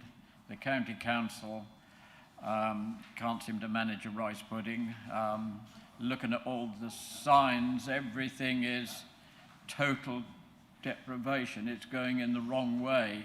And while having all these ideals are nice, I make the point again, let's get the basics up a bit. Food banks are biggest expanding growth industry, and people are skint and worried, and that is my concern. This will fit well with some people, but we used to have the have and have-nots, but now we've got the downright impoverished as well, and that is a concern of mine, Chairman. Thank you for listening. Councillor Hurren. Councillor Maybury. Thank you very much, Chairman. I was interested to look at this, and whilst sorting out at home, I actually found this, which is a joint health and wellbeing strategy for Suffolk, refresh 2016-19. You ought to have a look at. Here we go. And whilst I don't decry that some of these things are worth reviewing and reiterating, I don't actually see why Babergh is doing a separate one when we have that anyway. Suffolk County Council are doing it anyway, and I just wonder if there is too much of a crossover, and perhaps we may have spent some money on things that we didn't need to. I will comment on the swimming. I have spoken to Tom Barker on several occasions about this. The free swimming, I am not opposed to it, but it needs to be directed at the right people. I can tell you that the scenarios that I've been given, which is the free swimming, yes, the children go in for free. However, depending on the age of the children, the parents have to go in too, and it's the parents who cannot afford the actual adult fee. So I hope if we are doing this, it is targeted at the right people, i.e. if it needs to be means tested, that someone has to show a card, that it is free for the whole family and not just the children, because we're not reaching the right people. I totally agree with free cookery classes. Myself, my colleague, Councillor Ayres, have offered to do this in our capacities in previous lives, not just as parents and grandparents, but for myself in particular through business. We are more than capable to give free cookery classes to some parents who may think that they cannot cook, or even perhaps because they can't cook. And we've always been very happy to put this forward. So I think some of these things could be done in-house without being put forward in such a document, and I could go through. And the one thing that I had to smile at, considering I am a carer of someone with dementia, is that we will be supported. I certainly look forward to that one, because if you've been through the minefield of registering yourself as a carer for someone who has dementia, I can assure you it's all yes, yes, yes. They come to the door and they go no, no, no. So that's the one thing I look forward to. And if my colleague, Councillor Davis, and I can talk about this in the future, and we can actually work out a proper strategy for looking after carers, I would give that a gold star. Thank you. Councillor Davis, would you like to reply on that? Do you think it would be best if I waited until the end? Yeah, fine enough. Councillor Barrett, Melanie Barrett. Thank you, Chairman. As Councillor Davis says, it is a high-level document, but I think the proof of the pudding will be in the delivery plan when we see some detail on that. So that I look forward to that. But while we're trying to build that sort of that state, I hope we can look at how we support our own residents dealing with antisocial behaviour, because I think that is a great source of trouble in people's lives when it's actually affecting them where they live. And it was so refreshing for some of us over in Scrutiny yesterday to meet officers who were employees of Babergh who presented to us about dealing with antisocial behaviour. I'm thinking about in particular tenancies, not the wider sort of issues in society. Because I think that might have been something that we needed to get right in Babergh. I think we have perhaps allowed those sort of problems to just be moved around and then foisted on unsuspecting new neighbours. So I hope that this action now will help that move. Councillor Ward and then Councillor Jan Osborne.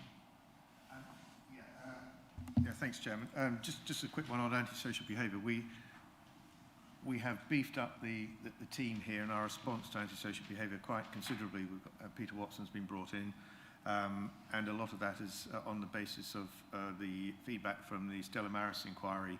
A lot of the feedback there was directed at many agencies, not so much Babergh, but nonetheless we're making sure that the multi-agency response to some of our more complex cases is far more robust and kicks off far sooner. And we are seeing some reasonably good evidence that is working now. So we are making huge gains and huge strides in antisocial behaviour. So I don't think, Councillor Barrett, you need worry about that. It is a significant issue. We know about that.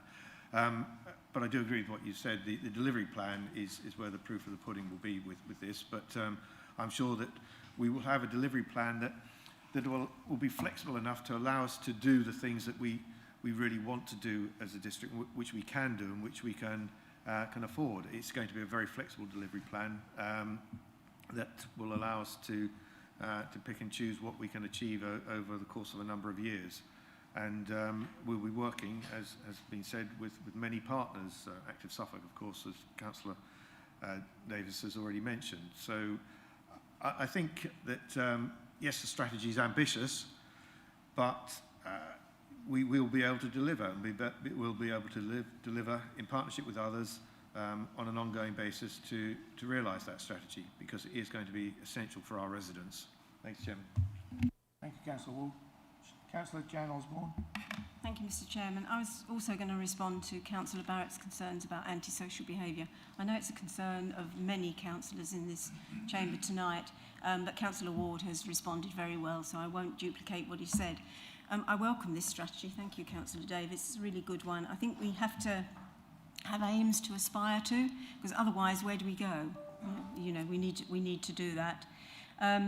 It also aligns very much with the housing team's aims and aspirations. So I look forward to working, and the team working with your team to bring about the success of a delivery plan. I must say, I do have a concern about the contribution from our partners, because the delivery plan is very much dependent on the police mainly and Suffolk County Council. And my experience of Suffolk County Council to date in regards to housing has been a little bit not too good, if I were to say that. So I do have concerns there. So I do hope they bring up their game to ensure that Babergh and Suffolk are successful with this wellbeing strategy. So thank you very much. Councillor Osborne. Councillor Beer. Thank you, Mr. Chairman.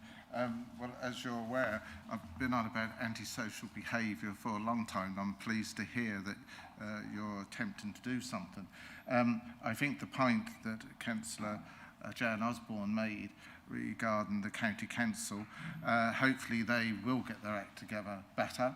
I understand that and accept that. But I think Babergh needs to as well. We take far too long. We talk far too long.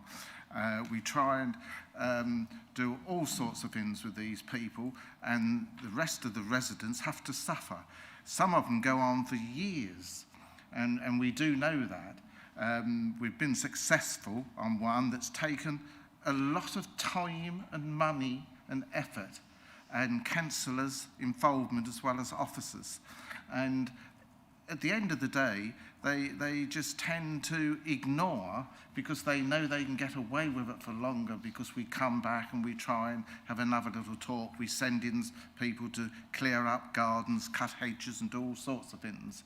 And then it all comes back again. And this annoys other residents, because they feel that we're sort of trying to do too much and not solve the problem.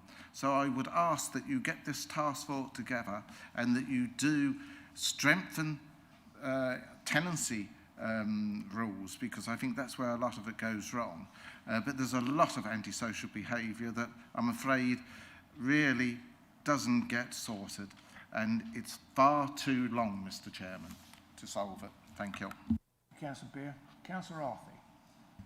Yeah, thanks, Chairman. I wanted to actually highlight a different theme, and just so that you can reference it, it's on page 11 of the strategy, which is page 237 of the agenda papers. And it's under the Where We Live theme. And I'm just going to read out, you don't have to find it, I'll read them out to you. It's, people will have areas in which to live that are safe, clean and pleasant.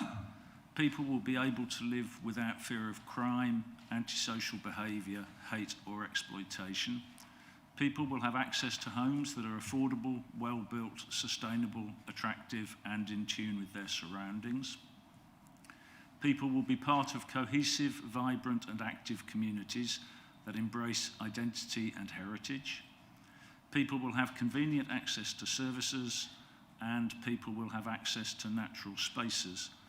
And I'm sure you can all guess the point that I'm making here, and that is our approach to planning, and the decisions taken by councillors will all have a significant impact on whether these things will be achieved, and point out, of course, that our new JLP supports their delivery. Thank you. Councillor Arthur. Councillor Plum. Thank you, Chair. I'd like to recommend to this council that we accept this report with open arms.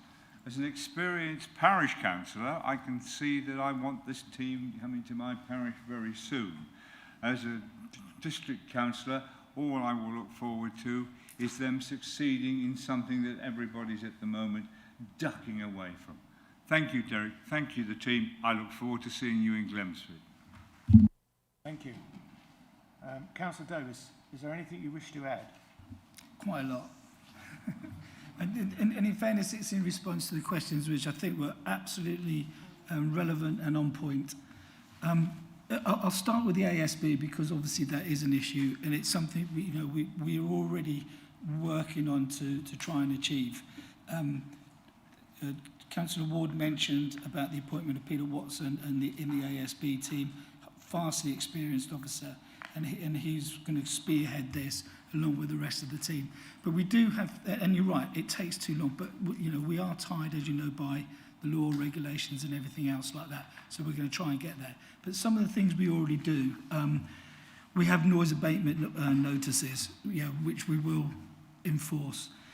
Notification of seeking possession served to addresses depending on the behaviour of tenants. And just like you, as beautiful as Shotley is, we've got a couple of people that, possibly might want to prefer live somewhere else. And we've also, in terms of the victims, well, they came from Cornard actually, but that's a different thing. I wasn't going to mention that, but yeah, you can have them back any time. But in terms of supporting the victims, you're absolutely right. That is hugely important. And there's lots of ways we do that. Obviously, there's victim support and restorative justice, which we leave to the courts when we can get them there. In terms of funding, I'm sorry, it might have been yourself, Jan, that said this, about getting the partners to pay up. Kathy Nixon is not a lady you say no to very easily.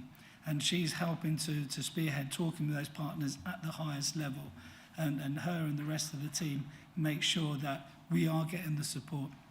And Bryn, you're absolutely right. We're in a really dreadful situation.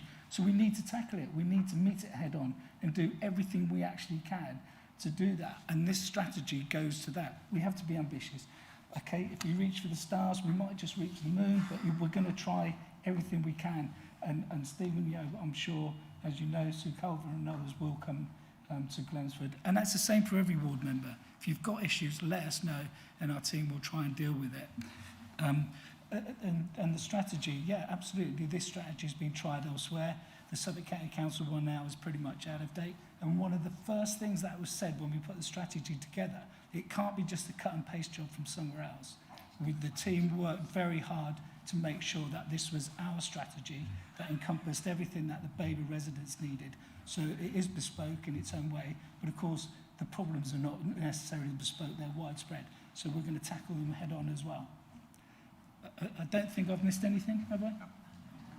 Oh, there you go.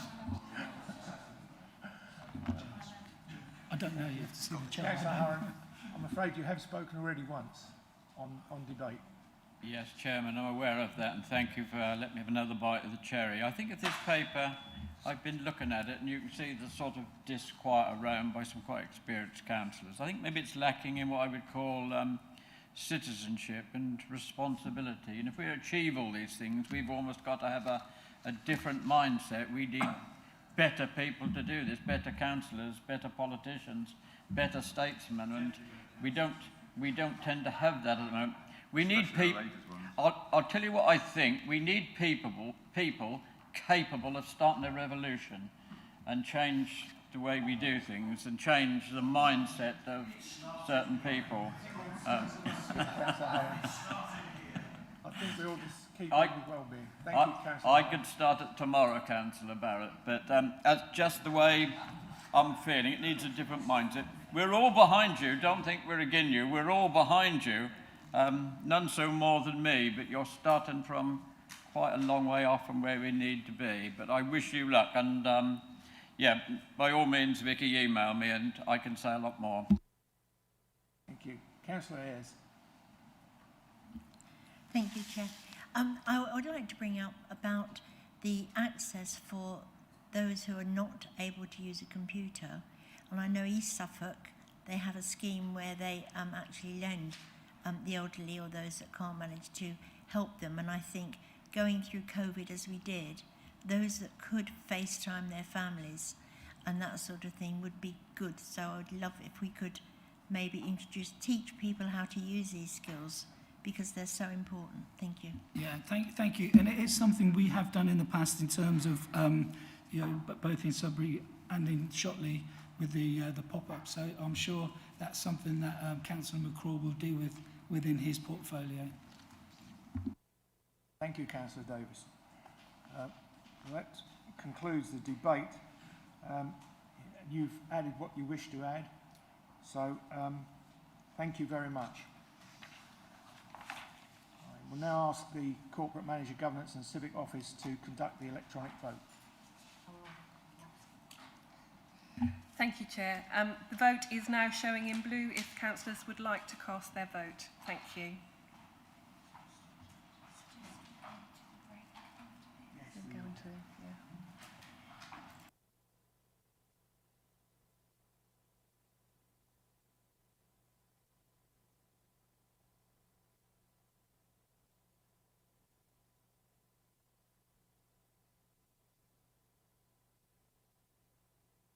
Councillor Maybury, can I take your vote, please?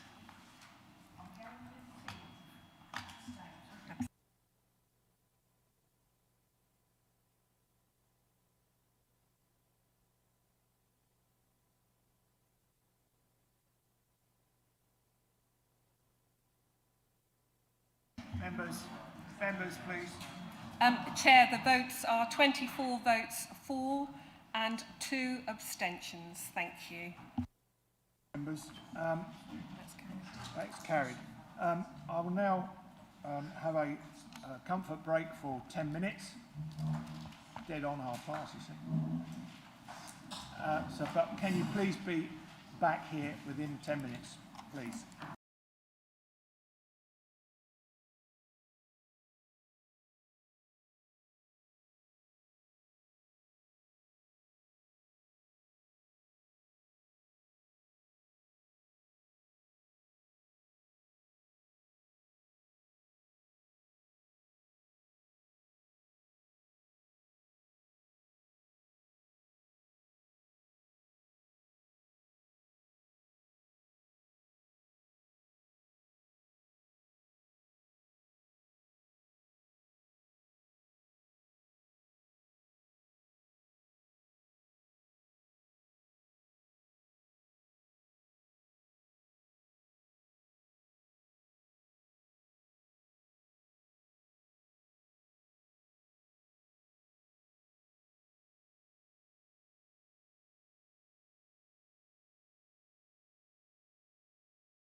back so soon. Thank you. Thank you, Chair. Just to let you know, in case you're wondering, our senior leadership team have left the meeting whilst this item is being discussed because obviously they have a pecuniary interest in the matter. However, if you do require the Chief Executive to come back to answer some of your questions, we can get him back in the room. So if Suzanne and Michelle can't answer the question, we can get the Chief Executive back in. Thank you. Thank you, Jan. Right. Item 15, members. BC 21/17, Pay Policy Report. Members of LCT, as Jan's already mentioned, have left the meeting at this point. First of all, I would like to welcome Michelle Kirk, Director, East of England Local Government Association, and Susan Hughes, Head of HR and OD, who will be delivering a short presentation after Councillor Ward has introduced his report. Thank you. I would now like to invite Councillor Ward to introduce paper BC 21/17 and to move the recommendations in this report. Thank you, Chair. I'm pleased to introduce report BC 21/17, the Pay Policy Report. Councillors, I'm not going to speak for too long to introduce this report, as it is more important that we hear from our Head of Human Resources, Suzanne Hughes, and from Michelle Kirk of ILGA, who has produced the independent report that you will see at Appendix B of the Council report. As has already been mentioned, the Chief Executive and the Senior Leadership Team have left the Chamber, but the Chief Executive, in his role as Head of Paid Service, will come back for questions should that be necessary before again leaving before any debate and vote. Now, turning to the report itself, I know some councillors have expressed a view in advance of today that this matter has been rushed to Council. I therefore thought it would be useful to set out a brief chronology by way of introduction before handing over. The salary levels for our assistant and strategic directors were last reviewed 10 years ago when we first started working jointly with Mid-Suffolk. The levels that we put in place in 2011 have therefore stood the test of time. It was highlighted in the risk section of the Pay Policy Report that we debated in March this year that our salaries had fallen behind the market. However, no changes were proposed at that time. Despite not having needed to carry out senior officer recruitment in the previous 2 years, officers were hopeful that they would be able to successfully recruit to the newly formed Assistant Director for Communities and Wellbeing post within our existing pay structures. Despite extensive marketing and strong interest for this four-way shared role, it became clear when discussing it with potential candidates that many did not consider the salary level appropriate or competitive with similar or their existing roles. 14 people applied, but the majority were deemed lacking in sufficient experience or potential to be interviewed. As a result, no shortlisting or interviews were held. Based upon this feedback, ILGA were commissioned in May to conduct an independent review of senior pay in order to determine whether and or the extent to which the Council's pay scales are uncompetitive. Michelle Kirk's report and recommendations are contained within our Council report tonight, and in a moment I'll hand over to her to take us through her report.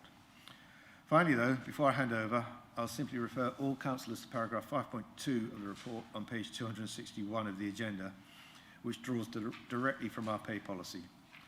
This is an uncomfortable issue for any council to have to debate, but we need to be guided by the words of our policy. In the context of managing scarce public resources, remuneration at all levels needs to be adequate to secure and retain high-quality employees, but at the same time needs to recognise that this is public money.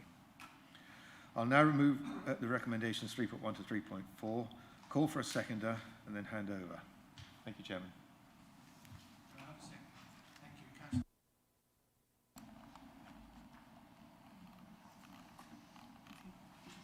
Thank you, Michelle and Suzanne. Please, could you deliver your presentation?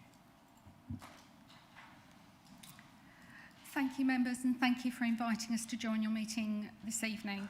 I'm Michelle Kirk. I'm the Director at the East of England LGA. My background is in HR, specifically in senior structures and senior pay. I'm also an advisor to the national employers on pay matters. I work very closely with the 50 councils in the East of England, 39 of which are districts, and I'm currently advising a number of those councils on the same issues that you're facing here in Babergh. So, may I have the slides, please? So, as Councillor Ward has told you, ILGA was commissioned to undertake a job evaluation exercise and a pay and grading review of your senior pay levels, and that was in connection with the failed recruitment process that's been mentioned by Councillor Ward. In the context of undertaking that review, there are a number of things that I was asked to take into account. The fact that you have a wholly shared workforce but 2 sovereign councils does present a complexity and does create some difficulty in recruiting. It also is an attraction for some candidates. Both councils have strong values with high aspirations and objectives, and I'll come on to those shortly. And in order to meet those ambitions and those objectives, you do need the very best staff that are available in the market. And so I was asked to consider that as part of the brief. I was also given information around an all-councillor workshop that was held in May that looked at your key challenges and asked to take that into account.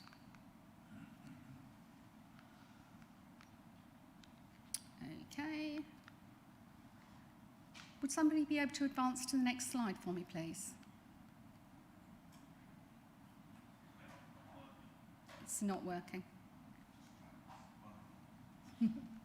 Isn't technology a wonderful thing?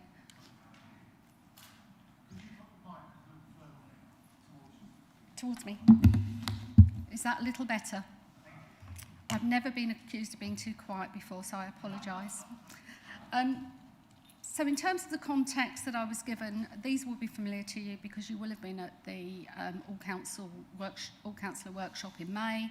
But just to refresh your memory, we were looking at COVID recovery, the economy in the 2 districts, climate change and biodiversity, which is a relatively new area for all councils, planning, which I know from my own experience, living in one of the districts has been an issue, housing, including social housing, building safety, communities, support of wellbeing, and you created the new director role to address that specifically, the health reforms, new health landscape, future local government funding, customers, and using data to drive decision making. Next slide, please. As has already been said by Councillor Ward, I work for ILGA, so this was an independent review. From that perspective, I have no vested interest in any of this, but I do sit outside of the 2 councils, and because I advise across the region and across the UK, I was asked to undertake the review. The complexity of working for 2 councils has the direct result of you needing staff who are agile, who are able to think quickly and creatively on their feet and understand the nuances that working for 2 councils brings. Both councils share an agenda, but you also have your own agendas directly. And the need for highly skilled officers is shared across the whole of the public sector, and particularly in local government. Current arrangements that you haven't been reviewed since 2011, as Councillor Ward pointed out, and we are in a very competitive recruitment and retention climate, and I'll say a little bit more about that at the moment. But in undertaking the review, I did have a very close eye on good value for the public purse, for the taxpayer. And there is a direct link between having high quality staff that can make a real impact in your council and the salaries that you're able to afford in order to attract those staff. So I started looking at some benchmarking. May I have the next slide, please? I want to say a little bit about the challenges to recruitment and retention. Now, this is very specific to senior staff, so staff at Tier 3 in your organisation, but also Tier 2 and chief executives and professional staff. So I want to say at the moment, this is where we are with the landscape. Previously, pre-COVID, one of the unique selling points of working in the public sector and in local government was the family-friendly policies, the ability to be flexible in terms of hours worked, and the ability to really make a difference. What's happened during COVID is that the private sector, quite frankly, have caught us up.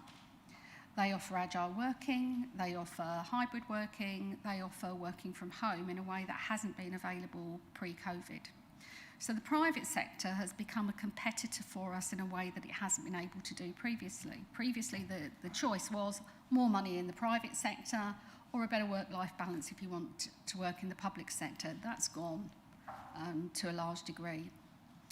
The other thing that's shifted is that employees now expect that better quality work-life balance, but they're able to demand it regardless of which employer they're employed by. You already know you've had difficulties recruiting at an AD level. That's likely to get more difficult. In some ways, you're a victim of your own success. Your officers come with good reputations, you come with an ambitious agenda, your staff will be on the hit list for several headhunters. ILGA does headhunting. We don't pinch staff from our own councils, you'll be pleased to know, but other headhunting companies will have your staff on a target list. Pay's not the only issue, as I've said. Ambitious agenda, work-life balance, they're important, but in the end, pay will play a really significant part in somebody's decision to come to you or to stay with you. And what you already know is where you are carrying vacancies, you're not able to move your agenda forward. Next slide, please.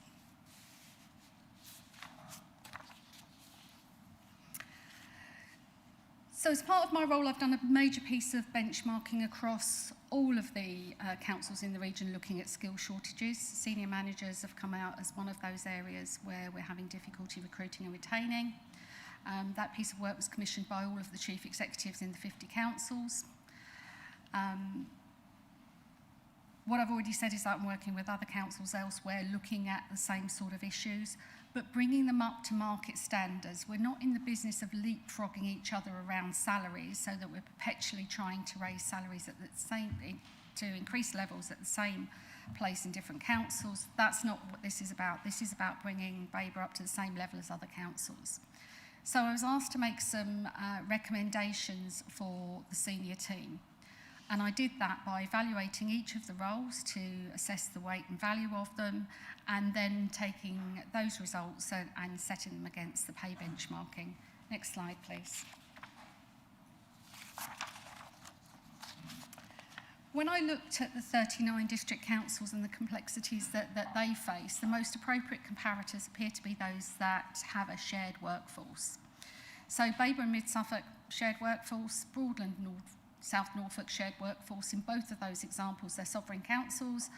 East Suffolk and West Suffolk have been included for comparison purposes because their salaries were set at the time before they merged. And you can see from the overview of senior salaries that Babergh and Mid Suffolk are a long way behind the market. Next slide, please. Data that was used for the pay benchmarking is 2020. Salaries may have shifted slightly since that benchmarking was done. And the reason I've concentrated on the three comparators that I've shown you is because they're the most similar to you.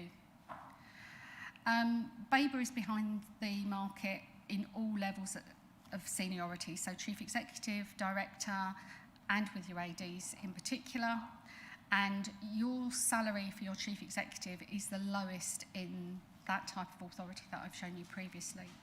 The difficulty with having a low salary for the chief executive is it depresses all the salaries further down. So it depresses your salaries for your director and for the ADs. Next slide, please.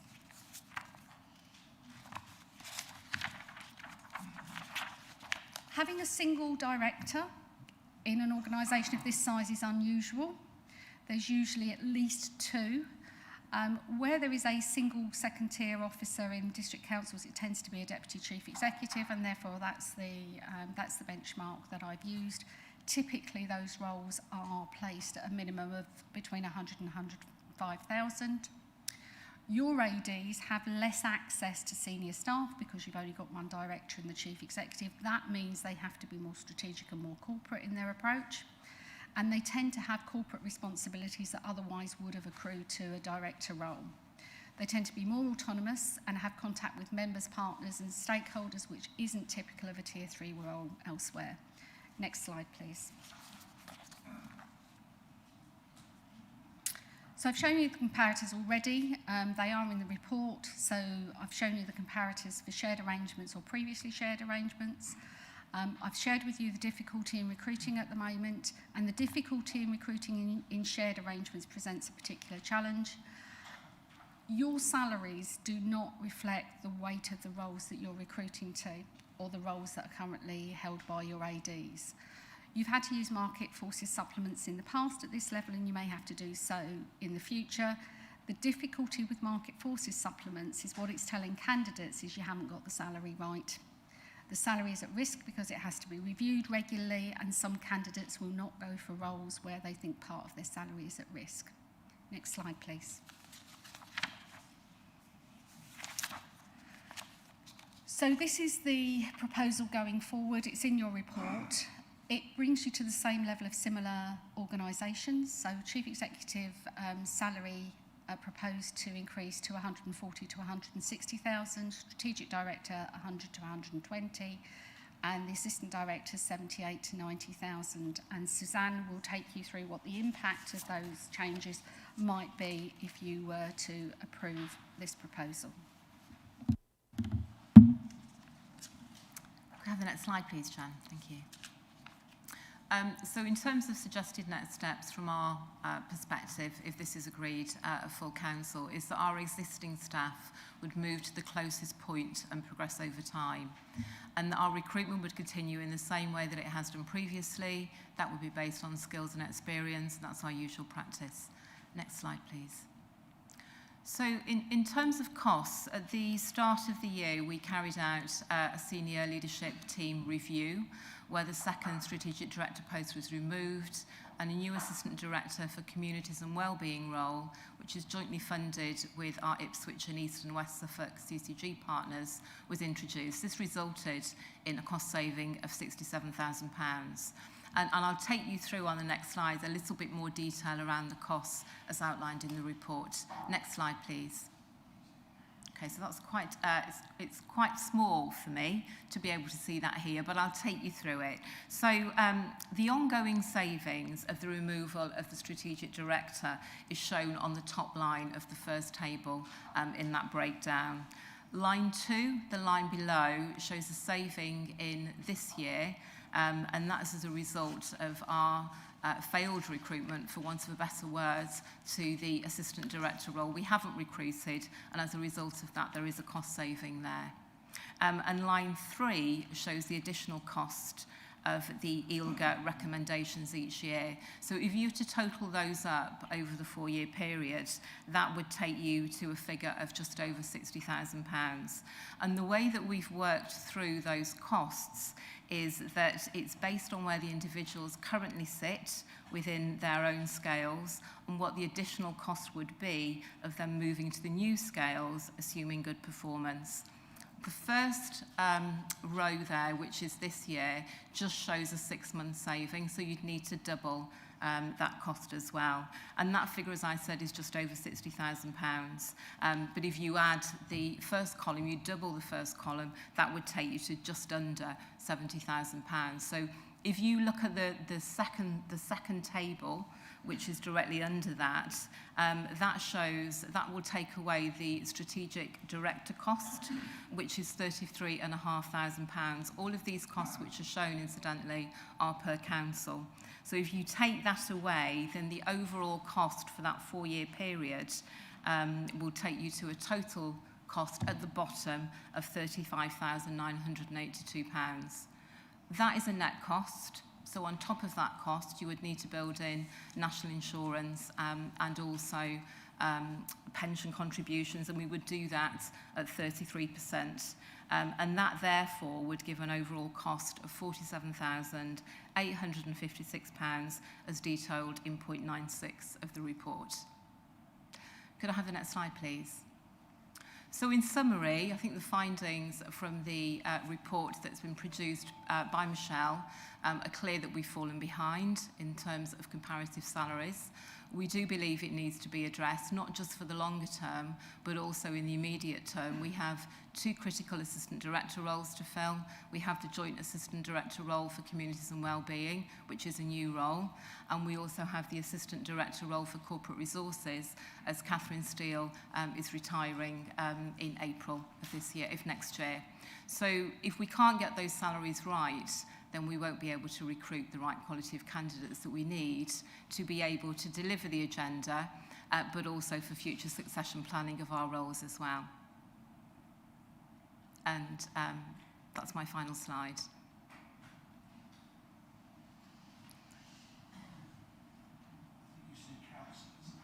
Sorry? Did I say councillors? My apologies. My apologies if I said that. I'm not sure why I said that, but we need to recruit 2 assistant director roles, so apologies, because we have the 2 resignations. Or we have the 1 retirement and we have the 1 new role. Apologies. Can I thank you both for your presentation? It was very good and deliverable, I hope. I will now move to questions of the councillors, and once again they can ask as many questions as they wish. However, must be relevant to the subject under discussion and must be a question. Thank you. Are there any questions? Melanie Barrett? Councillor Melanie Barrett, sorry. Thank you, Chairman. Hello, Suzanne and Michelle. I've got a couple of just quick questions based on what we've just heard. I wondered, probably directed more at Michelle, were you asked to give, or did you give your opinion on any different approaches other than handing out more cash? As this was just based on 1 recruitment failed exercise this year. So I wondered if you could give us you know, your recollection of what happened at that time. Yes, if I may. I was asked to look at the package. The recruitment package that you have is very conservative with a small c. You don't offer lease cars, you don't offer private health insurance. I was thinking more from a general HR point of view of thinking about, was the job description, was the job design correct? Was the level of post correct? And those sort of approaches that you know, more creative thinking around the problem. I wasn't asked to comment on the content of the roles. As I understand it, the Chief Executive worked with the senior team around that, and that's why the new AD role was created. Suzanne may have more to say about that. I was asked about recruitment methods, and we discussed that, and we did talk about the overall employment package. I think my conclusion, based on the benchmarking and understanding the roles that are available in other councils, was the configuration is probably right, but the salary is well behind the pace of the market.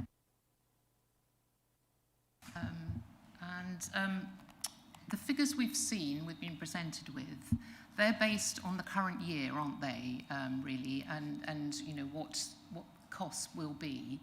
But as we know, those members of staff will then be able to progress each year by an increment. And there's 3 bands in each person's pay, and I'm doing this a little bit sort of for everyone's benefit, because not everyone is an HR geek like me. So they will progress each year. Yes. And can you tell me how many pay points they could progress in a year if they met their targets? So they would only progress 1 pay point. So the calculations have been done on this year, but the ILGA recommended costs are based on if they are progressing naturally to the next point. So there is a spinal point that they can move to on an annual basis based on performance. So they will start, for those who, they will start at the nearest point in their salary, so it depends on their current salary as to where they will start, but the progression will only be once a year. It will be an annual progression. And the costs that were devised taking into consideration that people would automatically progress to the next pay point. So those costs actually take that into consideration. And so therefore, all those members of staff, because there's only 3 bands in each now. There used to be 5, so they would have taken 5 years to get to the top. What you're proposing now is that they will only take 3 years to get to the top of their salary scales. Yeah, and I think, Michelle, you might be able to... I don't understand why you did that. So Michelle... Keep the 5 points. Yeah, I think, Michelle, you can answer that question articulately, if you could, around the pay points. So 5 years is unusual now for pay progression, because the normal approach is that once somebody is originally appointed, they tend to go on the bottom pay band unless their skills and experience dictate a higher level. So they come into the role usually not quite the finished article. They start to progress in terms of their development over year 1. In year 2, they probably have reached full competence in the role. And in year 3, they will be adding value because of their longevity of service. The difficulty with longer pay bands is it can be indirectly discriminatory to women who tend to have shorter periods of time in the workplace, and men have longer periods of time in the workplace. Men are more likely to reach the top of a pay band with 5 points than women are. Well, only 5 years worth of employment, that's not that significant, I don't think. Thank you.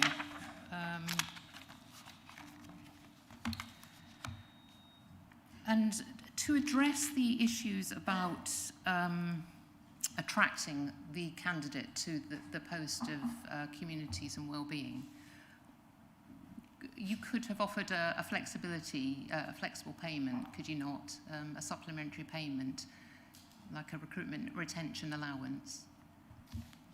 So the information that we had from everybody who had applied for the role, irrespective of their capability, was that we were offering around about £15,000 at least under the market rate. We could have offered a market forces supplement, yes, but actually by doing that, as Michelle alluded to earlier, you are restricting the time that you would keep somebody in post, because market forces supplements are only relevant for 2 years and they have to be reviewed. So people will see that as, there isn't that the role isn't evaluated at the right level, and actually after a 2-year period their salary or their market forces supplement could be taken away. So whilst we can add it, it isn't something that would attract the candidates that we were looking for. Okay. Thank you. I haven't got further questions at the moment. I now have John Hinton, please. Councillor John Hinton. Thank you, Mr. Chairman. Presumably you looked at the impact of these raised salaries higher up the scale on what it did to the rest of the workforce. Is everybody else going to ask for an increase as this cap has been taken away at the top? And what's that going to do to the total wage packet for the council? Sorry. And secondly, did you do a comparison with councils other than the ones in Suffolk? Because we do butt up to Essex, and Tendring and Colchester are right smack bang on our doorstep. How do we compare with them? Because they didn't feature in the report at all. So I can answer the first question as best as I possibly can, and then I'll hand over to Michelle, who can answer the second part of the question. So in terms of individual salaries across the organisation, we have various different pay spine points within those bands, and we regularly review those job descriptions, so people can move from one pay band and one grade to another. So we don't anticipate it would have that same effect. But when it comes to assistant directors and strategic directors and CEO, there is no way that we can reevaluate those roles and take them to a next level, because there's no other level to go to. Whereas with other people within the organisation, we can do that, and we regularly do that if we feel that there is more breadth being added to a role, or we feel that the role is being underpaid for the actual role that they carry out. And in terms of the benchmarking, hopefully that answers the question. I'll hand over to Michelle. So the benchmarking that ILGA did took into account all 39 districts in the east of England. The reason I gave you the 3 examples that I did is they are the most comparable roles. It's the complexity of working for 2 councils that's the issue for you. When I talked about the single director model, that data is drawn from across the whole region, because it's unusual to have a single director, either in this model or in a single council environment. And that's why the strategic director role is compared to the DCE role, the Deputy Chief Exec role that we see elsewhere. So yes, I did look across the whole of the region and in fact looked across the whole of the UK in some areas. And the levels that you are paying for the rates for the roles that you have isn't comparable to other areas of the region. And that's why I hinted that you might be vulnerable to some of your staff being headhunted.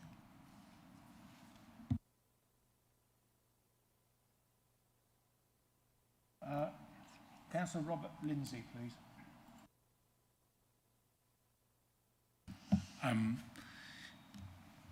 I actually, Councillor Hinton kind of asked my question for me, but I'm sorry to be a pain, but could you repeat your answer, because I'm not quite sure I followed it. It was about will be the impact on the staff below the senior level if we, on the entire cost for the council. So I don't think we can ever say that we wouldn't review everybody else's roles, because the environment that we're in at this moment in time, I think there is such scrutiny on pay and benefits. And I think one of the things Michelle talked about was our vulnerability to the private sector. And there is that vulnerability whilst we pay a good pension within the public sector. We don't pay any of those large bonuses that that people pay in the private sector. I've come from the private sector to work within the public sector, so I'm very aware of the bonuses that are paid, along with car allowances and along with medical insurance, family medical insurance. So I can't ever say that we wouldn't have some kind of impact across the organisation, but what we do have within the organisation is that people have various different bands that they're paid to within their own grade, and there are lots of different grades within the organisation. So, people can move up those bands if we feel that they need to, and we regularly review all of those roles anyway to ensure that we're paying the right market value for the roles that we have. What we haven't done is we haven't looked at senior manager pay for quite some time. 2011 was the last time that we looked at senior manager pay. Obviously, I think Arthur Chavagna's salary was reviewed when he first came into role about 4 or 5 years ago, but the rest of them since 2011 haven't been reviewed, and we do regularly review our salaries across the patch. So hopefully that answers the question. Yeah, thank you. This is to the HR Director. I appreciate these slides and your report and your presentation are prepared well in advance. You mentioned that there were 2 vacancies to be filled for ADs. One we know obviously has got time because she's not retiring until next year. But the Communities and Health Wellbeing post, has that been filled? So we have filled that on an interim basis, but the conversations that we've had have been around salary, so it is an interim. We couldn't recruit at the current salaries that we have, so it is an interim basis, yes. But the salary is paid for from 3 different partners, yeah? It's paid, yes it is, so it's split 4 ways, 25% Babergh, 25% Mid-Suffolk, and then two other partners as well, so yes, it is a 4-way split. And finally, how many other vacancies need filling urgently? Within the organisation? At the senior level? At the senior level, we have that position, and we also have the position for the Assistant Director for Corporate Resources, which we'll need to start recruiting to very, very quickly. I think Michelle will be able to explain that recruiting for a Section 151 officer at this moment in time is really difficult to do. We did have a previous resignation, but that's now been retracted at Assistant Director level. That's okay. Councillor Suez. Thank you, Chair. Thank you for your presentation. I know we've only looked at the East Anglian pay scales, but what would it be the equivalent in Greater London or Kent or Sussex? Could we sort of lose our people because they'd be offered a much higher salary? How much higher are they? So that's the first question. The second was, do we offer expenses for removal, adjustment if somebody does come here? How do we deal with that? Thank you.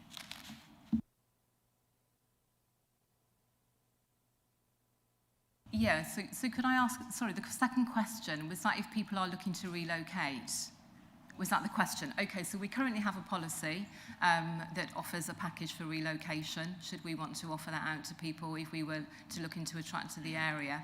However, that policy is under review at this moment in time. As we start to work more remotely, then, you know, there is that attraction for people to work further afield because they don't have to travel quite so much. So we do have a policy, and we will pay for removal costs and also storage, but as I say, it is under review at this moment in time. So I'll pick up the London salaries point. Local authorities in London are different. They're unitary authorities, essentially. And because of their geographical location, they tend to offer much higher salaries. But the configuration will be quite different in a London borough to the sort of officer cohort that you have now. There are some similar roles, planning, for example, but some of them will also be quite different because you don't have children's services, you don't have adult services here, so it's slightly different. Susan. Councillor Ayres. Peter Beard, please. Thank you, thank you, Mr. Chairman. I've got two questions. The second one, you may be for debate, and you can tell me when I get to that one. Thank you. My first question is on your slides. And it's difficult to try and see, as you said, but I did note somewhere challenges identified, and I think you said going forward. Well, when I looked at them and trying to read them, they were all challenges and things which I would have expected that the officers are already doing. Or are you saying that if we pay this additional money, we'll get more of these challenges identified going forward? It seemed to me like they're already doing it, so they're not challenges going forward. Could I just ask for some clarification? Do you mean the list of challenges that were identified by members as being the key priorities going forward? Well, they came up on your screen. Long list of bullet points? Yes. They were the priorities that members identified as your priorities going forward. So then, by paying any additional extra money, isn't going to improve those challenges going forward because they're already doing them. Because you made it sound like they were going to be... Yeah, so those were the challenges... We were going to pay this money and we'll get this extra input from them. No, those were the challenges that were identified, and I think that the point that Michelle was making was actually, in order to be able to deliver those challenges, we would need the right skill sets within the organisation. At this moment in time, we haven't got all of that skill set within the organisation, and we will struggle to recruit that skill set if we were to lose anybody with the current salaries that we have. Thank you. That answers the question. My second question, Mr. Chairman, was, and that may be for the debate, so I'll just ask you, I'm not sure, the cost savings, efficiency savings referred to in the document. So it could become cost neutral every year or in the first years of introduction. Surely, if we're going to do this efficiency saving, isn't this the wrong way around? Shouldn't we be doing that now to get the efficiency savings and then seeing whether we use that money to help pay for this? So the situation that we're in at this moment in time is that we have 2 vacancies that we have to fill, and we've recognised that we're not paying the right salaries to be able to fill those vacancies. Yes, we have to find the efficiencies, but actually, until this is approved, if it is approved, and until you're in agreement that we can go ahead with this, and that might not be the case, you know, we can't find those efficiencies, but we know that we will be able to make those efficiencies. But we haven't identified exactly where they are at this moment in time. This is purely a recommendation at this stage. So from a financial perspective, I think that's probably one. That's a leap of faith, Mr. Chairman. Yeah, I think that's probably one our Chief Executive would be able to answer in better detail. Oh, it's a big leap of faith then. Thank you. Thank you, Peter. Chair, before we go any further, we are fast approaching the guillotine. Can I have a proposer and a seconder to extend the meeting to conduct the remaining business on the agenda, please? Thank you. And can I have a vote, consensus vote, all those in favour? Thank you very much. Thank you. Busby. Actually, might debate rather than question. All right, okay. Councillor Maybury. Thank you very much, Mr. Chairman. My question is the salary points that you are proposing in the for the recommendations.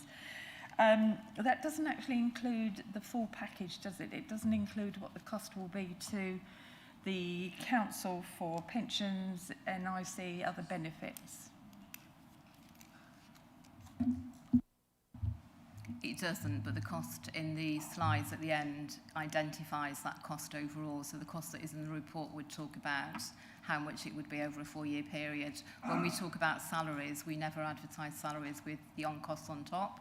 So the current salaries that we have at this moment in time are purely salaries. When we go into the financials in terms of the budget, then we would always put those on-costs on there. But at this moment in time, we're looking purely at salaries as opposed to on-costs. If I may, Mr. Chairman. Thank you. But I think the issue also for members here is the fact that someone may think, oh, okay, well, perhaps they do deserve a bit of an increase, and then find out that the cost to the council is even more because of the pension contributions, etc., etc., etc. So I actually think that we need the full value, or I would, to agree to this. So the full value is identified in the costs, in the additional costs. In terms of calculating the salaries, we would normally just look at salaries, but if we put an extra 33% on that, that's how we'd get the on-costs on top of both the current salaries and the extra salaries. But the costs which are identified, the 4-year total, actually does include those costs. So the 47,000 includes the 33% on costs. No, I'm sorry. You've completely lost me, because I thought that the slides that you were showing us were the savings, not the actual costs. There was savings in the first chair. If you look in the end in column 4, that actually shows costs as identified in, I think it's 9.650. Well, perhaps you could tell me what the figure is then, please. Sorry, which figure? The actual costs over a 4-year period. Yes. The additional costs over the 4-year period will be £47,856, and that does include pension and national insurance contributions. The additional costs. I'm sorry. Well, I must have misheard, because I thought you were actually saying these would be the savings. Perhaps I'm the only one. Perhaps other colleagues agree with me. So thank you, but okay. I will not be agreeing to this. Thank you.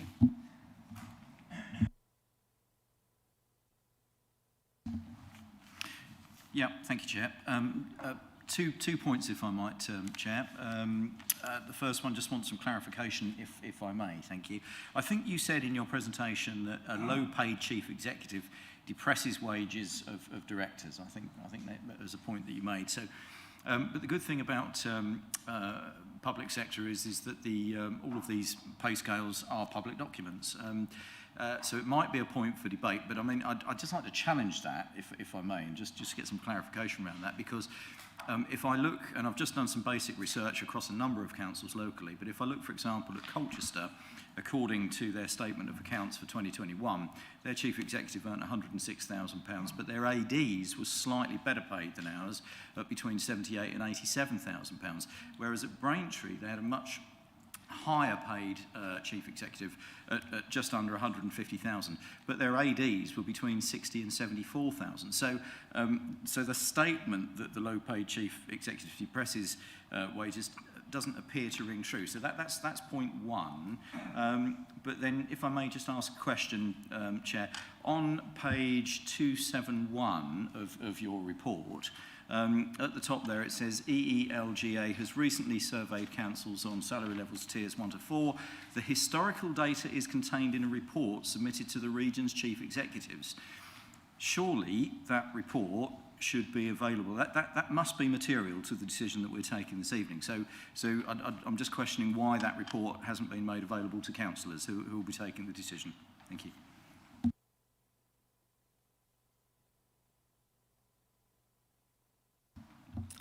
I'd be very happy to share the report with councillors if you would like to see it.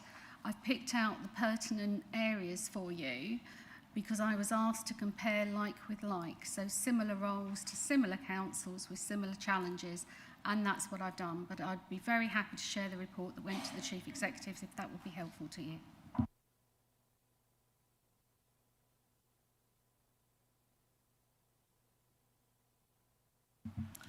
Thank you, Chair.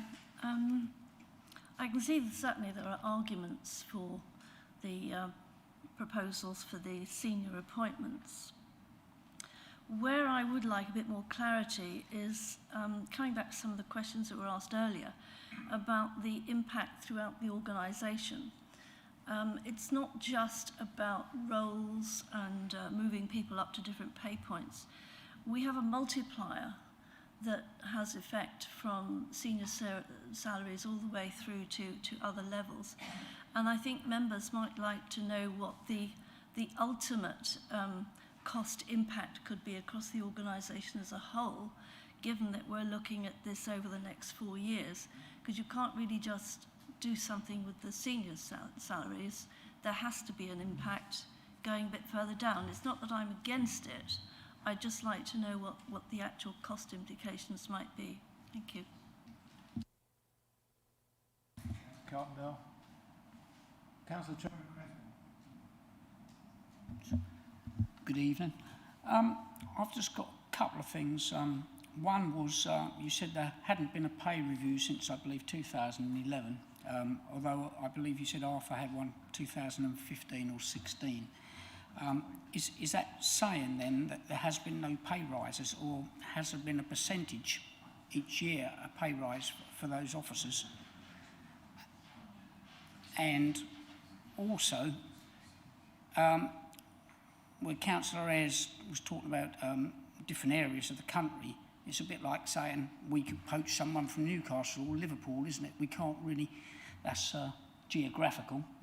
People get paid different money from different areas of the country, so really I don't see that has anything to do with it at the moment, because you could almost be poaching from an area which doesn't pay the same wages as perhaps this area. Just asking, have members of staff been given wage rises on a yearly basis? Yes, so everybody will receive the NJC negotiated pay increase on an annual basis, but actually the salary makeup and the spine points hasn't been reviewed for assistant director roles and strategic director roles since 2011. And the chief executive's salary was looked at and reviewed when he came into post. But yes, salaries have been increased as they would be normally, but actually the actual review of the makeup hasn't been since 2011. Thank you for that. The only reason I asked that is obviously I'm just talking about people in normal jobs. Whether they're working in a factory or they're working whatever job they're doing, there's a lot of people out there at the moment who haven't had pay rises for a number of years, not a makeup. Okay, I'll ask now. Thank you, Chair. I'd like to ask some questions about paras 6.4 to 6.7 of the main report, which deals with our pay policy that we agree every year about the multipliers, because somebody did refer to the multipliers. Am I correct in thinking that we have multipliers currently set at 8, 7 and 5 times the lowest member of staff? Am I correct in reading this, that proposal here is, though, that we'd be going over we'd be reaching 8.5 of the multiplier on our lowest paid employment for the chief executive? That's correct. But the other two are actually underneath the scale of 7 times and 5 times. We'd presumably have to change our pay policy then? Yes, we would. Okay. That's basically the point. Thanks. Councillor Mick Fraser, please. Yes, thank you. Yeah, I was just actually trying to work out the sums on between tables 1 and 2 and how you actually get that savings. I think or the costings, I think I've got it worked out. But it's, so can you just clarify that the overall cost over 4 years will be, was it 47,900 or something? Yeah, something to that effect. Okay. And that's, but we're making savings as we only have one strategic director rather than 2? Correct. Okay. So, overall, these are numbers, but what can you tell me, if you've got it worked out, what sort of increases are we talking in percentage terms, if you could please? I know it's probably political, but the headlines in the papers are going to say pay increases of 1% voted either way. Could you clarify that, please? It would depend on the role, to be fair. They're not going to be the same salary increases that we get as part of the NJC, so they would be in excess of 10%.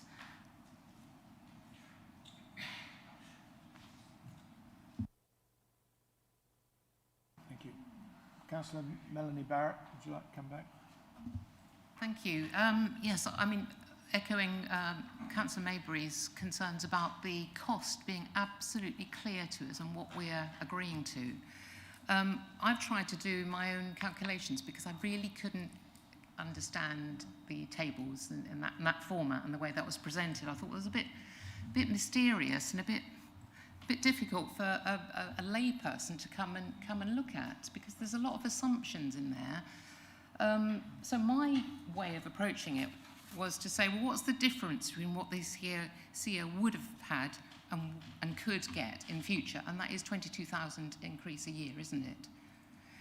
What the strategic director currently gets and what they could get in the future, that's 24,000 a year extra, isn't it? They would move from where they are currently to the lowest point on the scale. So it might not be 22%. But in 3 or 4 years' time, they can achieve that. But they would move up in if we were to review it. They would need to move anyway. So you know they're at the top of the scale at this moment in time. So we might have to look at market force supplements as well. Only if you feel it's necessary. And So people can just stay at the top of their salary scales and not have a supplement. But we do feel it's necessary because we've fallen quite largely behind the rest of the market. Well, that's a decision that we will have to take on board, isn't it? So the assistant director's pay, it's 8.5 people, isn't it, for the whole council, before dividing it mid-Suffolk and Babergh. It's 8.5 times 16k if they were to be on the top of their salary scales in 4 years' time. And that is 136,000. Now, of course, that is for both councils, so that's got to be divided. And that is with on costs, which are 60,000. That's 242,000 for both councils. And that's a staggering figure. It's only 121,000 for this council, so that's fine. Now, it's whether you agree that we can offset that against a post that disappeared almost 2 years ago. We're talking about a 2-year gap since we've had a strategic director. So can we really say that is now relevant to bring it into the picture? We've also, in that year, we recruited a new assistant director. You're straying into debate now, please. Well, I may be. But I've had to have clarification on those figures. So I was sharing Councillor Maybury's point that we absolutely have to have clarity on what this will cost us in 3 or 4 years' time. And I don't think we've got that with these papers at the moment.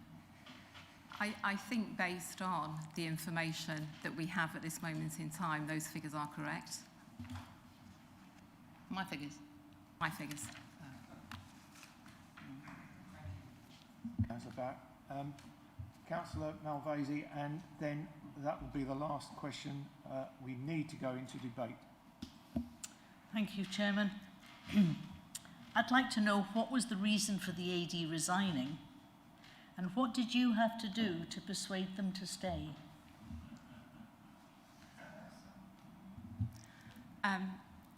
I can certainly articulate as best I possibly can, but I think it is something that's quite personal. So, you know, whether the assistant director would be happy for me to have that dialogue in a public environment, I don't know. But basically, she had been offered a more senior role with a different council. I think the distance for her was possibly something that she took into account at a later stage after she'd been offered. But I also think the fact that we have an ambitious agenda is something that has persuaded her to stay, because she's very passionate about doing the right thing for Babergh and also for Mid-Suffolk. That was the rationale that she gave us. I don't think she was, I think she wanted to stay with us. But I think that's something that Fiona could answer for you herself.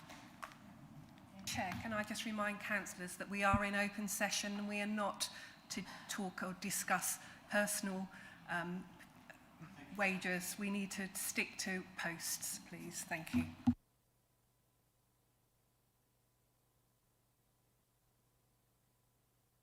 Now go into debate. Your councillors will be allowed to speak once for 3 minutes, and this will be timed. Thank you. We will let's start with debate.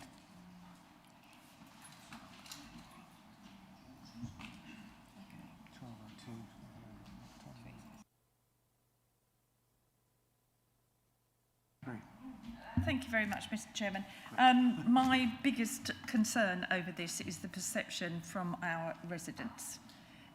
We've all been through a lot over the past couple of years, and I think for residents to see that as a council, we're suddenly spending more money on salaries, I think will probably give the wrong impression, and for that, I just don't agree with it at this time. It's a bit like the car parking charges issue. You can't do the wrong thing at the wrong time. Thank you.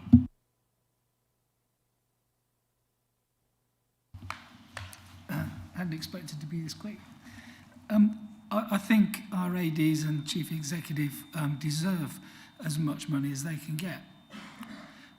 They do a fabulous job. However, I can't in all consciousness vote for this.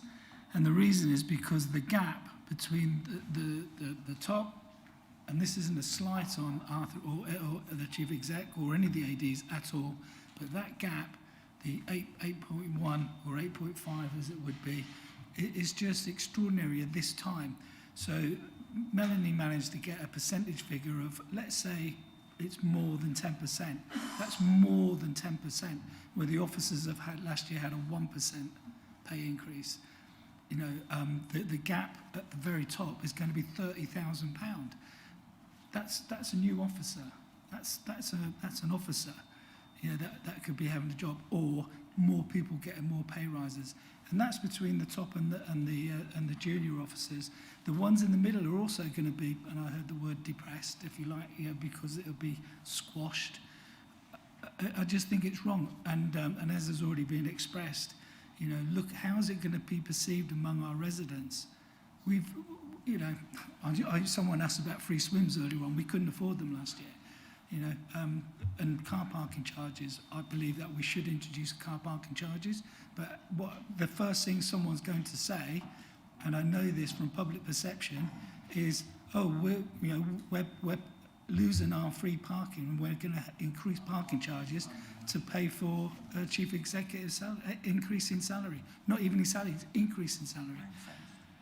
So I'm afraid, I'm sorry, I won't be voting for it. It doesn't matter if it's ring fence. It's still that gap and that perception. Thank you, Chair. I just want to pick up a few of the points that people raised. I'm grateful to Councillor McCraw for crystallising for me what it's all about, which is and his colleagues made a similar point, is about the ratio of the top paid to the lowest. And we will have to change what we're essentially saying, we'll have to change our executive pay policy to allow the highest paid people to to have an even more out proportion pay than the lowest pay.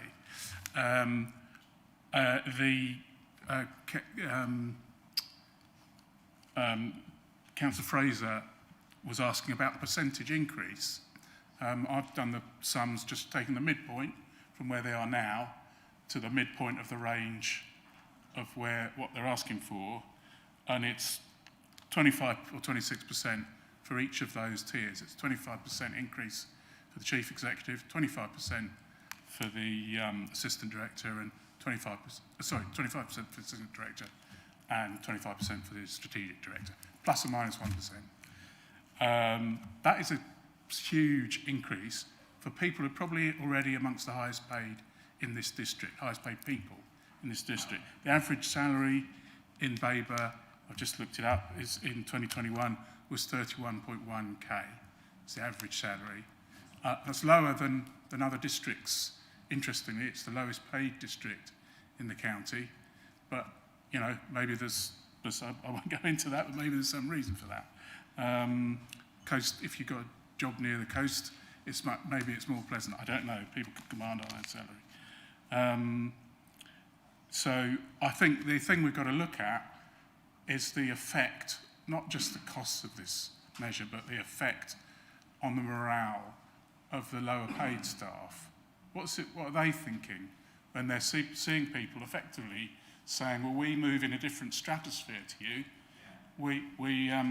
We deserve this massive increase because we're sort of brighter and better, and we could any moment be poached off somewhere else. And the staff that are left, we desperately need more staff at a lower level, at planning and in housing, in all those departments. We need to get that right. We need to recruit people there first. So I'd like to see a proper review of staff pay at all levels before we give a massive rise to just the most senior, well-paid ones. Thank you. Thank you, Mr. Chairman. Well, there's a lot more cleverer members with figures in this room than me, and I've listened to all what you've been saying. Thank you, yes, I agree with you. And I've listened to all what you've been saying, and it boils down to me from the point of view that this is morally wrong to suggest such a high increase to senior staff who are already on high wages. They perhaps may not have had their base amount increased since 2015, but they've certainly had inflationary increases along with everybody else when and where they happened. But for our leader and cabinet to even go along this road of suggesting this in these difficult times to the general public out there, lots of the people don't earn as much as that we're proposing to give one particular member an increase of £16,000, I think it is, between both councils. I mean, that is a colossal amount of money.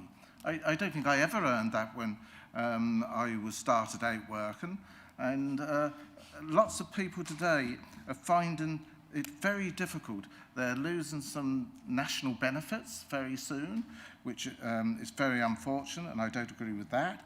I don't agree that we should pay this high wage to a selected few members of our staff, albeit that they're very good, and increase car parking charges, put up council tax, and then we turn around and say to the public, oh, well, we've done all that, but we're also going to pay all these senior officers this additional money.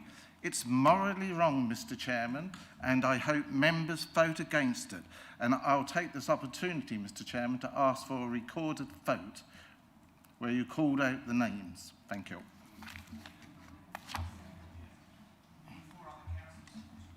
Right, there's lots of them. Maybe 3, 4. Yeah. Sorted. Yep, thank you. Councillor Simon Barrett, and then I'm going to conclude with Councillor Arthur. Oh, sorry, Alistair McCraw. I do beg your pardon, Alistair. Oh, Jane, do you want to go before? Sorry, who's that? Well, it doesn't matter really which way around, I just want to make sure Thank you. There's a couple of things that worried me. A comment that when somebody gets to the mid-level of the thing, they've got average competency. Well, I'm hoping if we're paying £150,000 for a chief exec, they've got more than average competency. I think we're going... Look, you can be morally think what you like. This is a simple case of supply and demand. If you've done economics, it's a case of if you want something, you have to pay for it. Now, we can take a moral stand and take the high ground and say, we ain't going to pay them that kind of money. But when we run out of staff and when we don't have the top people, we will stop performing. That's the issue. I don't want to pay them anymore, but I'm not certain we've got a choice. However, I do think that we have to assume that if we increase the top levels by 25%, according to Robert, then we've got to assume that the rest will go as well. Because it would be unfair for the people that are actually doing the job to not benefit from a pay award as well. Because I think they're just as short and scarce supply. I mean, we can't get bin men, we can't get housing people, we can't get, all these people. So we've got to look at their salaries as well. And I kind of agree with Robert, we ought to look at the whole thing rather than just this one or two grades. But whatever we do, it's a short-term issue, what we're doing here. I'm more concerned with the long term. We should be looking at what can we do to increase supply. Because if we put our salaries up, we're not increasing demand, increasing the supply, we're just increasing the demand. You've got to tackle the problem of supply, and that's not done by increasing wages. It's a case of training, careers, education, and starting at a much earlier stage. And I just thought there was something about the government as well, saying that they've got the same kind of problems. So I think it's a bigger problem, but we have to remember if we don't pay the right kind of salary, we won't get the employers. Thank you, Councillor. Councillor Barrett. Councillor Barrett. Councillor Arthur. Yeah, what was... Oh, sorry. Councillor McCraw first, I'm sorry. So it's Councillor McCraw, Simon Barrett, Clive Arthur and Councillor John Ward.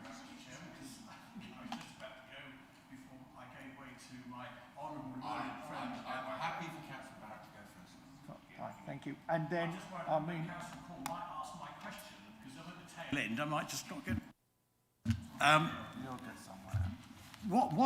What is actually highlighted here today is quite interesting. So if you look on Babergh's own recruitment positions available, there are more recruitment and positions needed in the planning department. Planning officers are very short. That's where we've got a real shortage, as opposed to the hypothetical senior leadership team where we haven't got any vacancies actually, because we haven't got any vacancies. We've got one person going in 6 months, whatever time. The other thing that slightly worries me on this, we have a process of budgetary responsibility and bringing forward a budget. And we've suddenly been, I think we've been sort of bulldozed into this position. We should be doing this as part of our normal budget process, which is identified, it comes forward, we then look at it, and overall budgetary position is then there. Because I don't have a problem in paying very good people very good salaries within the overall budget that we set at the annual February meeting.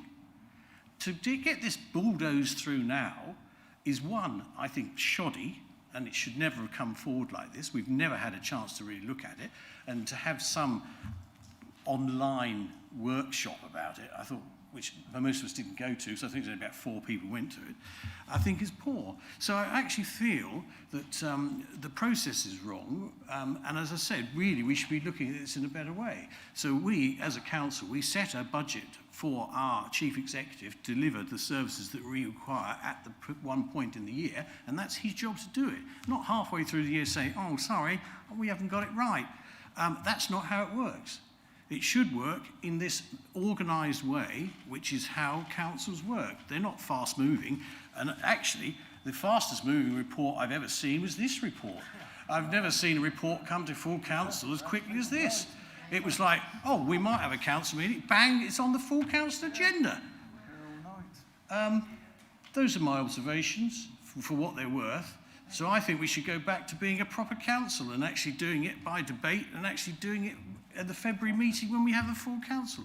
If they want to pay themselves more money, that's fine, but within the total budget that we set as a council. Councillor McCraw. Thank you, Chair. I'm going to disagree with you there, Councillor Barrett. No, you're terribly surprised. First thing I will say is this is an independent report produced by the East of England LGA. I'm speaking at the moment. Thank you. That's not independent. Beg your pardon, I'm talking for myself now. The East of England LGA are independent of us as a council, and they're also independent of any council operation. And this has been benchmarked with appropriate measures, and most importantly, South Norfolk Broadland, which is a shared council similar to ourselves. And there's a lot of complexity here, but let's just take a few things from the report and all the papers that have actually been read all the way through. 3.1, the recommended multipliers. Our policy states 8, 7 and 5. And this would be 8.5, 6.7 and 4.7, something like that.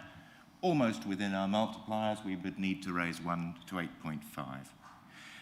We haven't carried out a review of our chief executive's pay for 5 years, and for the other levels we're talking about for 10 years. And actually, the costs are surprisingly modest, given the fact we've taken out an assistant director role, and we are effectively making our assistant director a deputy chief executive, a position we previously got rid of. We have a slightly smaller number of senior staff than most councils, so it does not going to add up to that great a degree.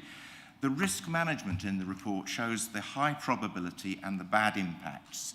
When we get scores of 9 in risk analysis, we should be worried. That's the red zone.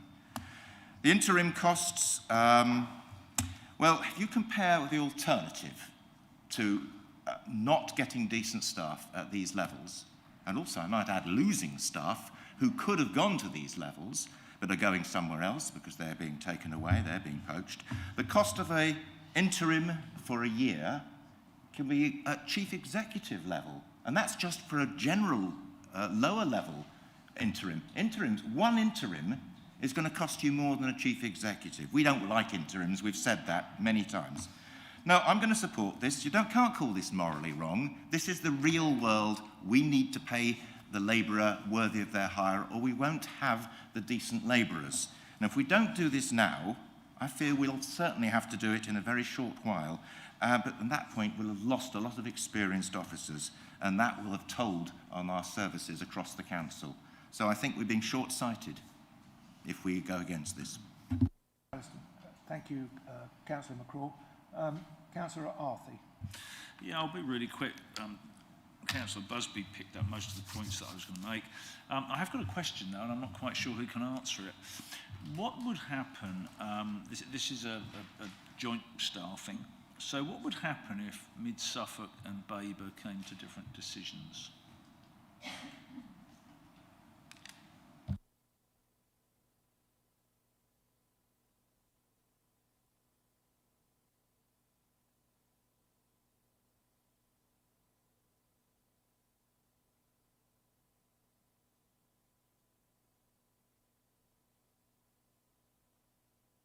Will it influence your decision?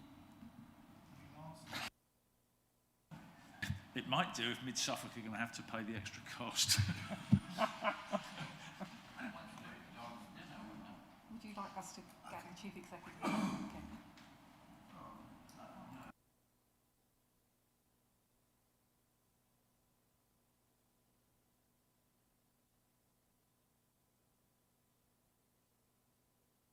Ask a question.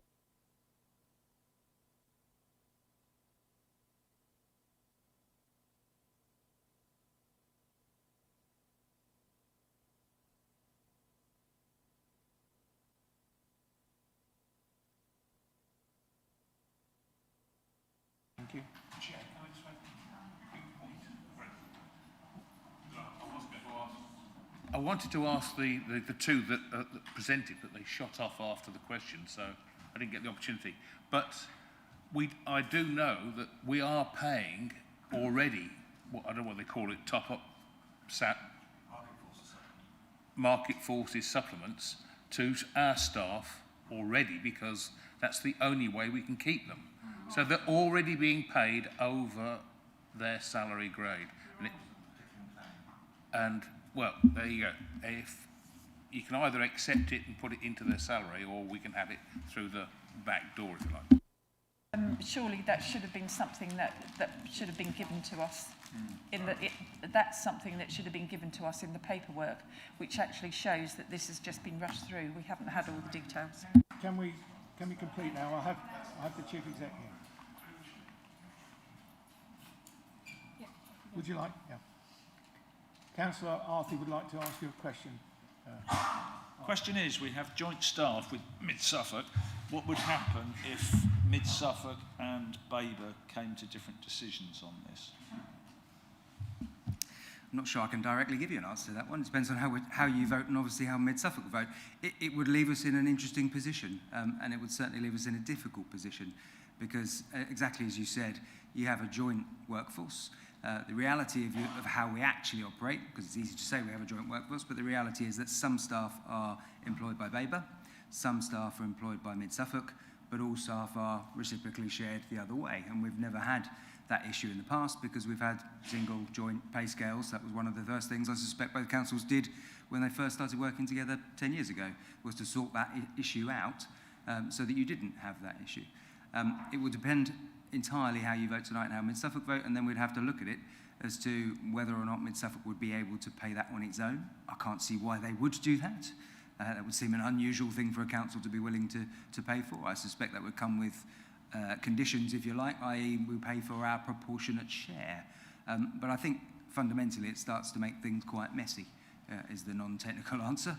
And so I'm not sure I can give you a definitive as to how that would play out, because I suspect there would also be some additional conversations between leaders, between politicians, to see if there was some middle ground.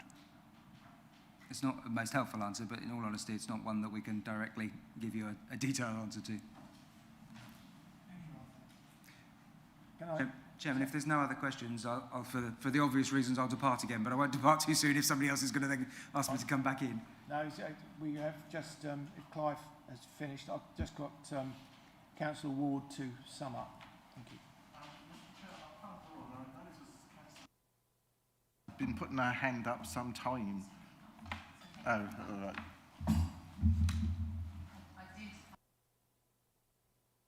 Part of, to join the debate because I didn't actually speak in the debate. I did say that we have 45 minutes, and that would be the end of it, and we had to get the guillotine on the questions. Perhaps your questions could have been quicker. It won't be a question. No, it's a comment. I realise that is debate. So, Councillor Ward, can you would you like to say anything else? Add anything? I'm not going to be allowed to speak. On this one, yes, providing it's not. It's very short. It's just to say we mustn't be scared of causing the assistant directors to choose to move on. It's natural, it's healthy in an organisation.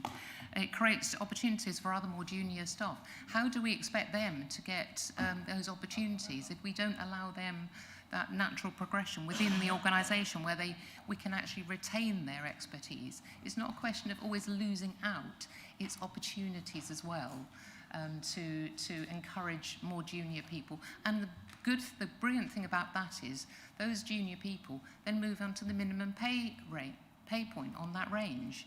So it's entirely affordable. And as Michelle Kirk, who presented to us earlier, said, those people that we recruit as new assistant directors, they're not the finished article. So we should be more confident about the possibility of our own corporate managers applying for those assistant director roles. Yeah. And in some ways, someone staying in an assistant director role for years and years can cause you know, those managers to have to look elsewhere outside of the organisation because there's just no prospect for them. Our whole senior leadership team cost is about 435,000 a year. That seems high to me, and we're thinking about increasing it by another 120 or so, taking it over £500,000. And that doesn't even include just corporate, you know, our other management costs, our other corporate managers. It just seems a hammer to crack a nut. Thank you. Councillor Ward. Thank you, Chairman. Before I make my final comments, I just wanted to clarify some things about the numbers for Councillors Maybury and Melanie Barrett. The tables 1 and 2 on page 263 do give the numbers, both the savings and the costs as they evolve over the 4-year period. I know Councillor Barrett has provided some alternative numbers, but the numbers without any real explanation. I don't understand them. Certainly Michelle Kirk and Suzanne Hughes didn't understand them. The numbers here are the numbers that we need to go by. The 33% on cost addition is clear. It's clearly stated in 9.6, and the impact of that is also clearly stated there in 9.6. Market forces supplement. Both our guests did mention the fact that we do pay market forces supplements. We have to. So those are the facts about the numbers. But let's just get on to the actual paper itself. I do understand members' real concerns, and I do detect anger as well. And I can understand that. It is something we're asking a lot here. These are significant rises, but that's only because we haven't addressed this properly over the past 10 years, and we've allowed ourselves to fall behind. Yes, it will be of concern to our residents, and quite rightly so. I understand that. What will be of more concern, though, is if we start not to be able to deliver services, and Councillor McCraw addressed this point. We need good staff to deliver good services, and that's increasingly a fact as council's work becomes more complex and requires the level of people to do that. We talked a lot about vacancies at various levels and the fact that there are gaps. And we talked a bit about planning officers. Yes, that we have huge problems in recruiting people at that level to do those particular jobs. But it isn't just those jobs. It's all jobs within the council that we have problems with, and particularly the senior jobs. And our senior leadership team do jobs just as much as anyone at any level does a job. It is a senior job. It is a very responsible job. We can argue whether the money we pay now or what we have proposed in this paper is excessive or not. But the fact of the matter is we live in a market economy, and the salaries are determined by supply and demand. There's been talk about the fact that we need to address supply. Of course we need to address supply. But this is a problem that this country is facing in all sorts of industries, all sorts of jobs. There are vacancies. The supply is not meeting the demand, and it's hitting us here, particularly in our senior team. It may, yes, I understand it's unpalatable, but the fact of the matter is, it'll actually cost us a lot more if we don't do this. If we start to lose people, then we have to rely on interims. If we can't, now we've got an interim in place for the Wellbeing and Communities role. Fine. If we hadn't have had a resignation that was withdrawn, we would have had to recruit to that role, and almost certainly another interim. What is clear, though, from discussions I've had with Michelle Kirk, is that recruiting a Section 151 officer is going to be incredibly difficult. It's going to be impossible at the current salaries. It's going to be difficult at the new proposed salaries here. But we must have a 151 officer. It's a statutory role. We can't do without. So that means an interim. And I have asked Michelle Kirk, how much would an interim 151 officer cost? At least £1,000 a day. That's not just a chief executive, it's far more than a chief executive, and we'll lose all of the benefit that this paper could provide in just that one position, if we have to rely on that. Councillor Simon Barrett talks about the budget. Yes, of course, and I'm acutely aware of that as Cabinet Member for Finance. But if we have to rely on interims, that's our budget blown out the window. We're in very difficult situation here. So I can see from, or tell from the way that the debate has gone, this paper is unlikely to get approved. But at some point, it will have to come back. We will have to address this issue. I'll leave it at that, Chairman. That's probably all I've got to say. Thank you. Thank you ever so much, Councillor Ward. Right, I'd now like to ask our Corporate Manager, Governance and Civic Office to conduct the vote, which will be a roll call. Thank you. Thank you, Chair. When I call your name, if you can respond for, against or abstention. Thank you. Councillor Arthey. For. Councillor Ayres. Against.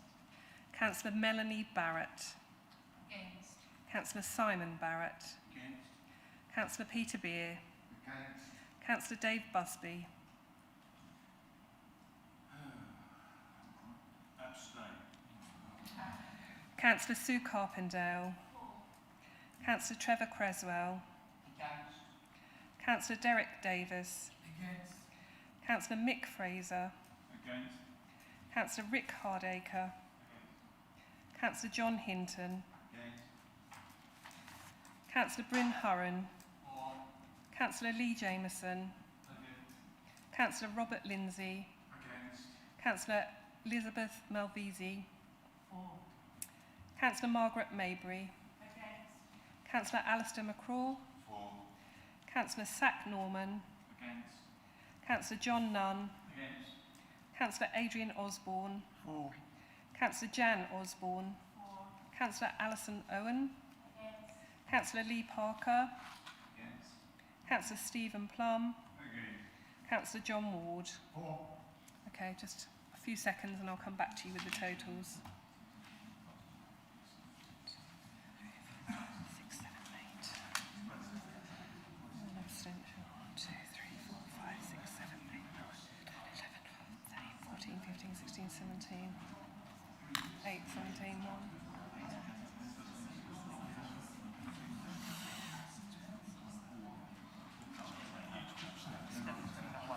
Pardon? I've got it. 8, 17, 1. Yeah.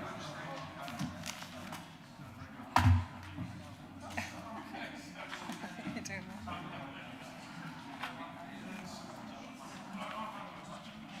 That is all right. Yeah. Chair, the votes are as follows. It was 8 for, 17 against, and 1 abstention. So those recommendations were lost.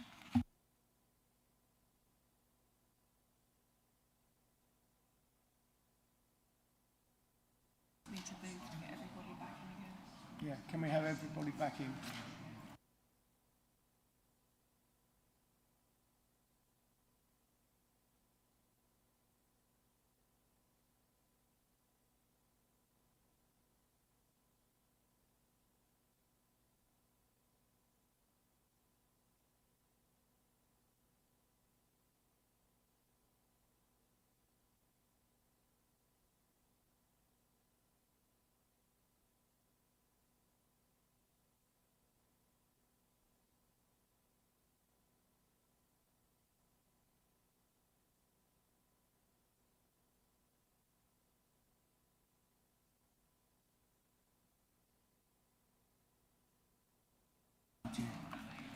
I'd like to return to the agenda on item 16, please, which is BC 2118, revisions of internal neighbourhood planning procedures. And I would like to invite Councillor Clive Arthey to introduce paper BC 2118 and move the recommendations in the report. Thank you, Councillor Arthey. Thank you, Chairman. Yes, this should, I hope, be a bit shorter. We've come a long way since our first few parishes began the neighbourhood planning journey. Our decision-making procedures have served us well, and we continue to find ways to improve the way we interact with neighbourhood plan groups, placing greater emphasis on the earlier informative stages, and most importantly of all, we continue to think about what we can do better. The report before you today is, I hope, self-explanatory. It looks at the two key regulatory processes that fall to the Council. Firstly, our decision-making on the recommendations set out in the Independent Examiner's Report and our advancement of the plan to the referendum, that's Regulation 17A, and secondly, subject to a majority yes vote, our adoption of the plan, that's Regulation 18A. The report proposes changes to the agreed procedures which, with appropriate checks in place, should ensure that we can be better, smarter and swifter in the way we guide neighbourhood plans through these stages. In Babergh, 10 neighbourhood plans have been through the examination process, and of those, 5 have been formally adopted and 5 are in the final stages of being modified prior to being made ready to go to a local referendum. In all cases, no objections were raised by either the District Council or the Parish Council to the implementing of the examiner's recommendations. That would suggest that our early engagement with these groups is working. I trust the Council will agree with me that the proposed changes to how we manage Regulation 17A and 17 and 18A stages are both sensible and practical. In simple terms, it removes the need for Cabinet to approve the progression to referendum, and it removes the need for Council to adopt the neighbourhood plan after the majority yes vote.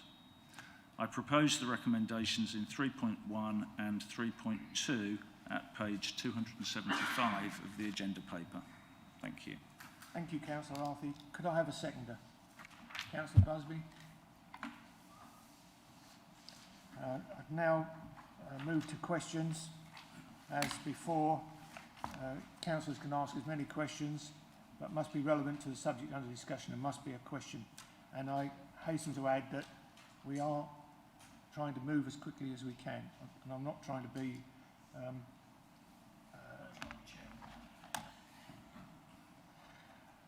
not trying to not be able to have every councillor make a representation.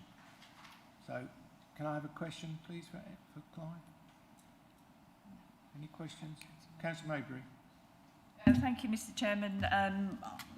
My question is, can we not go to the vote, please? Thank you, Councillor Barrett. So we've already had this. Do we need to debate here? If there's no debate, Chair, we can go straight to Is there any debate on these questions?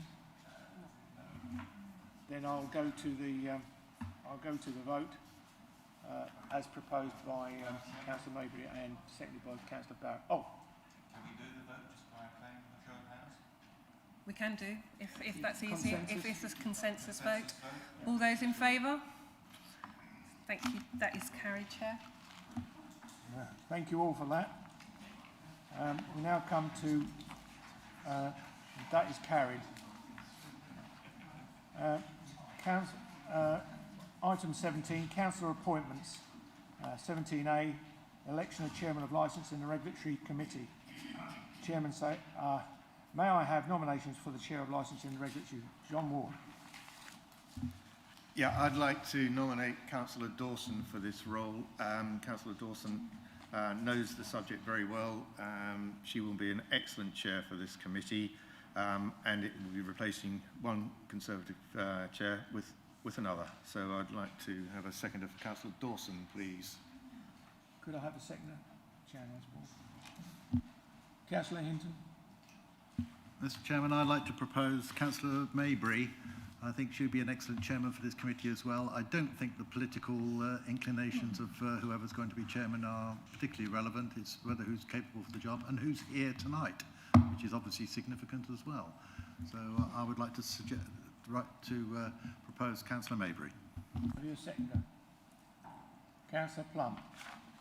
Sorry, Councillor Dawson was unavoidably absent this evening because of another appointment, which unfortunately has clashed with this. She would have been here, but this was a very last-minute change to her schedule, and it was unavoidable. So that's why she's not here this evening. But she has a valid excuse. Thank you, Councillor Ward. Are there any other further nominations? I'll move to the vote. Thank you, Chair. I intend to take this vote by the show of hands. So all those in favour of Councillor Dawson to be Licensing Regulatory Chair, can you put your hands up, please, and wait while we count? Thank you.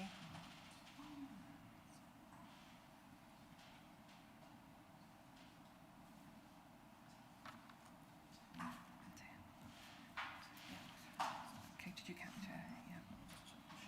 1, 2, 3, 4, 5, 6, 7, 8, 9, 10, 11, I make it.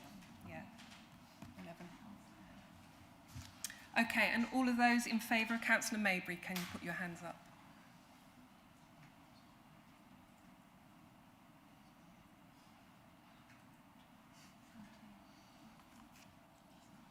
How many did you make that? 13. Yeah, 13. Are there any abstentions? One. Is there another abstention? One abstention. It just doesn't add up. We're one person missing. So I'm going to have to take the first vote again. Can I have the vote for Councillor Dawson again, please, so we can just check that vote again? Have you count the chair? Have you counted the chair? 12. 12. That's 12. Thank you. Councillor Mabry has had 13 votes and Councillor Dawson 12 votes. So Councillor Mabry's vote is carried. Thank you. Thank you very much, everyone. I will do my best. I declare that Councillor Mabry is duly appointed as the Chair of Licensing and Regulatory Committee. Thank you. Now move to item 18, motions on notice. And I have a motion here received from Councillor Malvesi. Would you like to move your motion, Councillor Malvesi? Yes, do I introduce it? Yes, please. Thank you. I bring to Council this evening a motion on street lighting. And I'm very pleased to bring this motion to full Council this evening. BDC recognises that street lighting plays an important part in our climate change and biodiversity plans. Not only can it be controlled to reduce cost and our carbon footprint, but by installing the correct type of light, we can protect our nocturnal wildlife. Currently, LED lights are being fitted because they're cheaper, which, while being a positive move on one hand, has a very negative impact on the other.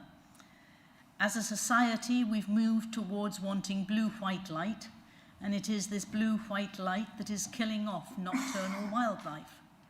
The wildlife is confused, it affects how they behave, and you may think it's very funny, but it affects their reproduction, and so their sex life is thwarted. So much so that it's estimated that 40% of all insects currently will become extinct in the next decades.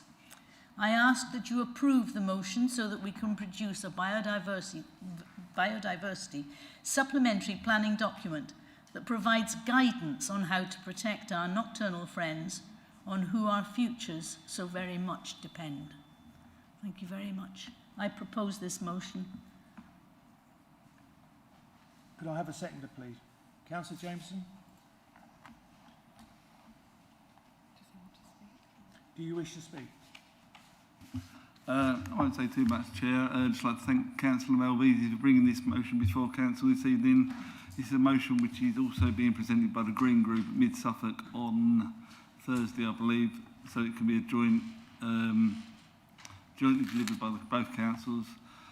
Problem with artificial light and light pollution is causing big problems to humans and wildlife and the environment, so if this motion can help reduce the effects of artificial light on our district, it will benefit all of us. So, yeah, I'm happy to second the motion.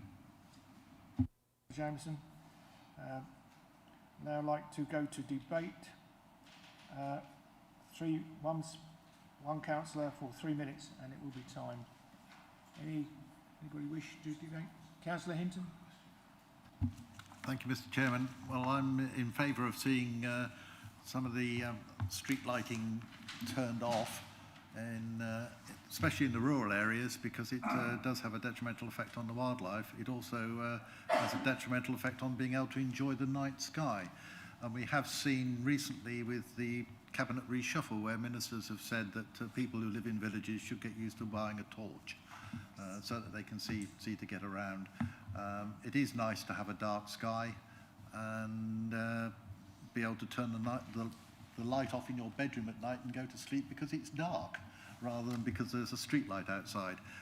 So I think this is a good move forward. I think perhaps a little bit complicated with some of the lighting that's proposed, but I just hope that the provisions of the NPPF are taken into account by the County Council, because it says in there that you can have areas without lighting if it's against the environment of the ambience of the general area. But of course, in the past, streetlights have been stuck in purely because the County Council wouldn't accept the road if they weren't put in. Trevor Creswell. Yeah, I think it's a good idea. I do think the lights, the bulb needs to be a certain type of bulb, maybe for the insects or whatever. But I also believe that people who live in villages where there's maybe a local pub or somewhere that they have there should be a way that they get home safely. And also where there is violence and people get attacked because it's dark, I do think that you've got to have a balance. So I believe there should be lighting to a certain time at night. Thank you. Any other councillor wish to speak on this debate? Councillor Plum. Thank you, Chair. I'd just like to make a comment that I'm part of a parish council that's spent the last 15 years being persuaded by Suffolk County Council to put LED lights in, and they spent hundreds of thousands of pounds replacing a large number of lights. And therefore, I'm wondering, with talking about Suffolk County Council being a partner, how on earth are we going to bring them on board? Because they've been promoting LED lights ferociously over the last 15 years, and many villages, particularly take Lemsford, we have well over 120 LED lights in place. Thank you. Anybody else wish to speak? Oh, Councillor Busby, I do beg your pardon. It's just a quick question. Will the biodiversity supplementary planning document come back to council, or will it be approved by Councillor Arthey, or? Councillor Valmazy, would you like to answer that? It'll come to council. Thank you. Councillor Lindsay, do I see your hand go up?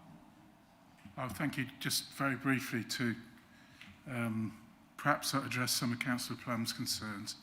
I happen to sit on the biodiversity panel at Suffolk County Council, but the policy development panel, and this has come up as an issue about LED. So the County Council, rest assured, they are looking at this, the fact that LED, the intensity of white LED light, and this motion doesn't say that we've got to replace them all again.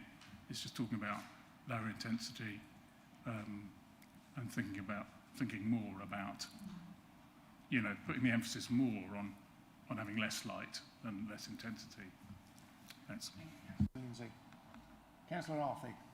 Can I ask just a quick question? I thought that Councillor Malvisi said when she was proposing her motion in some of the extra stuff, did she say that it affects sex lives? Moths.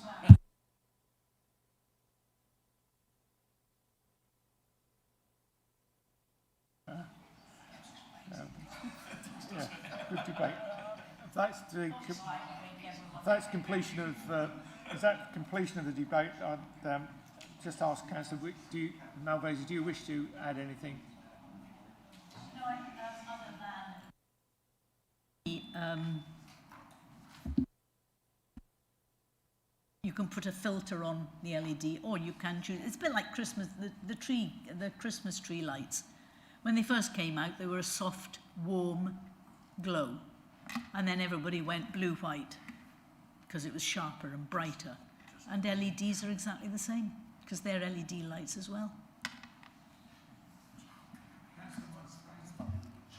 Yeah, thank you, Mr. Chairman. Just answering, really give some more detail for Councillor Plum. Suffolk is working with their partner Bouygues ES, and they started replacing 43,400 street lanterns with LEDs. They're going to be variable intensity, so they can change the intensity of them and the extent that they're switched on. Suffolk's responsible for 60,000 street lights and also 9,500 signs and bollards, and they are working with boroughs, districts and town councils on this. So yeah, they're all in board working together. Chair, I'm interested in the 180 at Glemsford, which was sold to us by Suffolk County Council. Unlucky.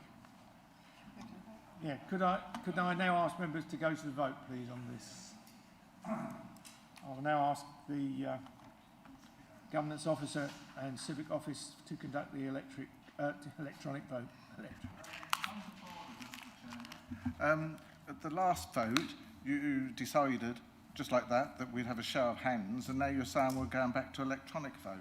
What is the difference? It's entirely up to our governance. Yeah. Right, that's fine. I accept that. Yeah, Chair, just to say that actually if we do it by the modern.gov app, that vote is reported on the website the next morning. When we do it hands up, we don't have that facility, so it's for transparency that we stick to modern.gov if we can. Thank you. So on this case, we will be opening the vote, and that is going blue as we speak, so if you could cast your vote, thank you. Right, thank you.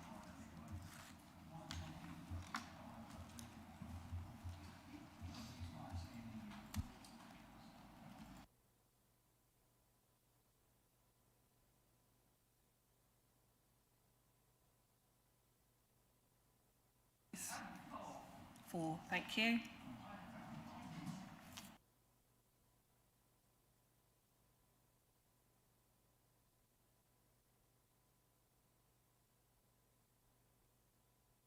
Four. Four. Okay. You're four as well. John Hibron, yeah.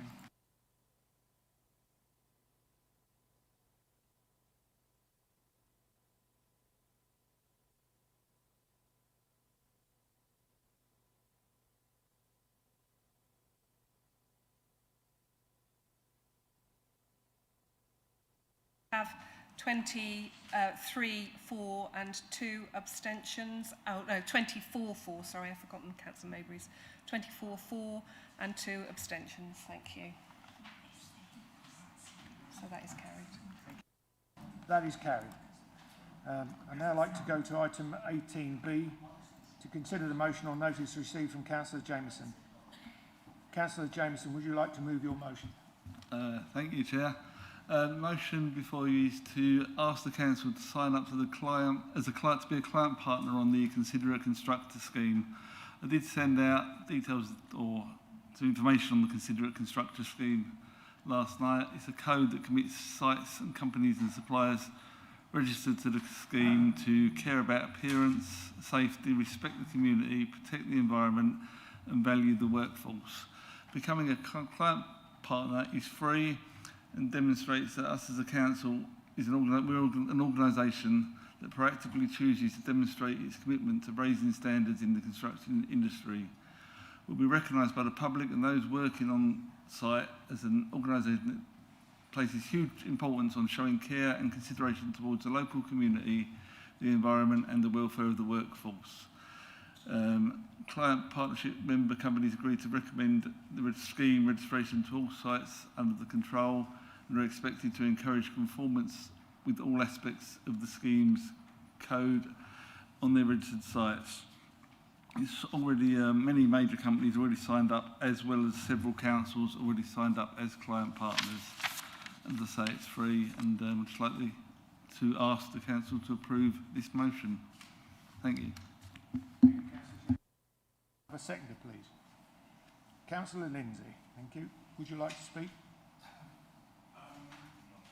No, I've reserved the right to, yeah. Right. Well, I'll now go to debate. but we must move ahead. Oh, Councillor Hinton, I beg your pardon. Just a quick question. I see this relates to sites being registered rather than developers or construction companies or whatever. So if somebody's outside of our county, do we have the ability to tell them under planning legislation that they've got to sign their sites up? We can put wording in that would encourage people to sign up, yeah, for plan, yeah. Depends on the wording, I believe, that we put in.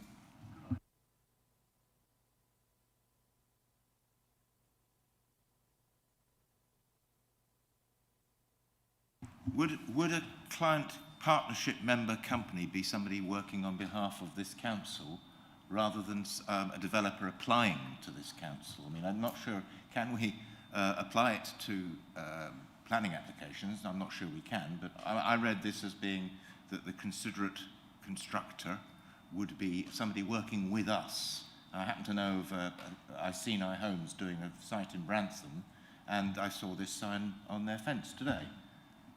And I recognised it, thanks to Lee. So it is happening already, I suspect, but is it just for ourselves, or can we impose this on developers in our area? It is for ourselves, but I've been advised by a contact within the company that we can put wording in place that would allow us to use it for developers as well. Now, I need to confirm that, but primarily it is for our sites.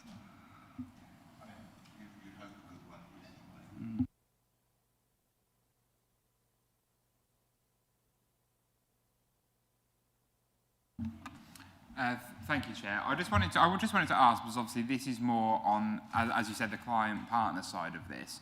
But when we are looking for contractors to do the work that we do, which this might be a question for an officer that's not going to be able to answer this at the moment. But in terms of the health and safety side of these things, when we appoint these contractors, do we have any sort of, I assume we do, sort of like questionnaires that will ask them for their competence on things like this? Because obviously we want to have the contractors on site that are going to be, you know, obviously it's not everything to be a part of these things, but it will at least show that they achieve a certain standard. So if we have a questionnaire in place that already accounts for these kind of things, then I just think it would be helpful if we didn't have that in place to have that, because obviously it would show that we are, as well as a council making a commitment to that, we're also making a commitment to getting the contractors on site that also adhere to these kind of regulations. Obviously there's many different accrediting bodies that do this kind of thing, but yeah, more of a question for the health and safety compliance side, I suppose. Thank you.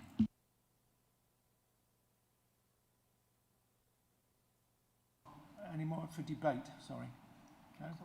Councillor Ward. Just a couple of points. We already ask our contractors to sign up for this on our key construction projects, and we're already delivering a lot of the key benefits of this scheme, which is good. In terms of the terms of reference for client partners, several of those we already follow. There's one there in terms of the point scoring, which will take some work, I think, to make sure we can achieve that. But the average score of 30 points or more is, I think, about 60% of the total 50 points, so that shouldn't be too onerous.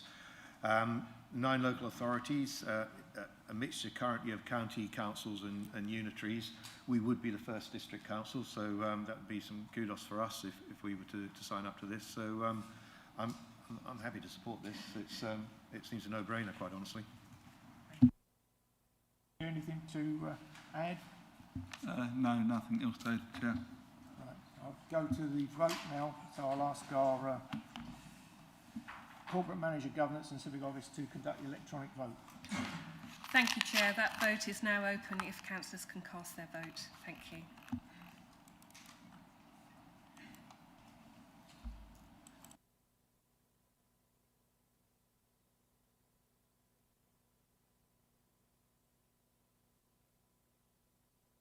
Mabry, can I take your vote? Thank you.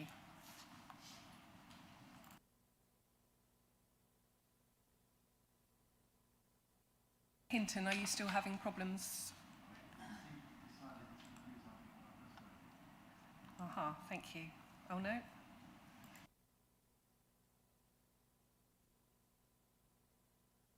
Come through, so can I take it?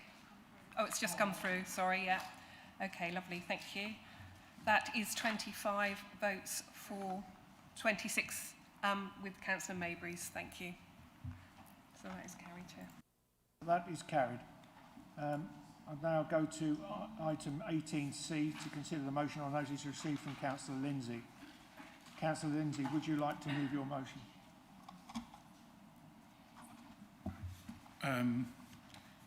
Yes, so I wasn't aware that I think there was an amendment coming, but do I? Okay, well, so yes, I move my motion that we consider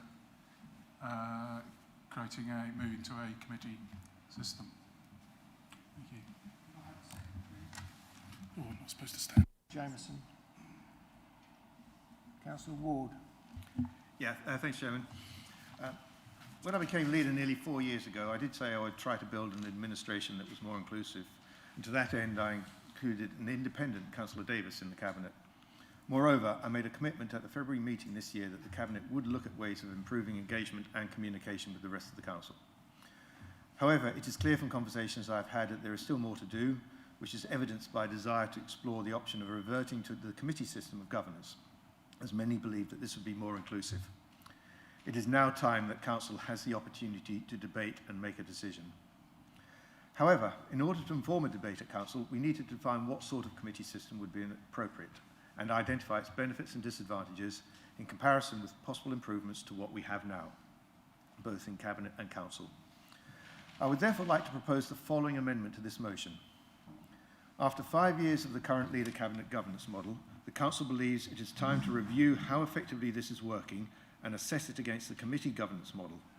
Council will therefore instruct the Constitution Working Group and officers to define the details, including benefits and disadvantages, of an improved Cabinet model and a suitable committee model. The Working Group should report back to the first full Council meeting after the 20th of December 2021, with these two options to allow Council to decide which it prefers, with a review to implementing any changes at the annual Council meeting in May 2022. I'd like to have a seconder, please.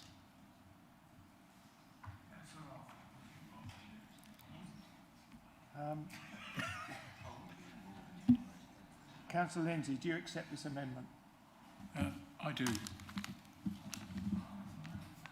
what, we'll go to debate? We'll just go to debate on this. Yes, I'd like to now go to the... Is that debate or questions? Have you accepted that? Yeah, I do. Yeah. Thank you. Councillor Parker. Thank you, Chair. So is that debate or questions, Chair? No, it's debate. Just debate, is it? Oh, okay, fine. Well, I've got a question. So, for what it's worth, I actually think this is probably a sensible compromise. For what it's worth, I have some sympathy actually with a move back to committee system, having experienced both. But my question is, what's the scenario if, for example, if Babergh District Council chose to operate a committee system and our colleagues at Mid-Suffolk chose a cabinet system?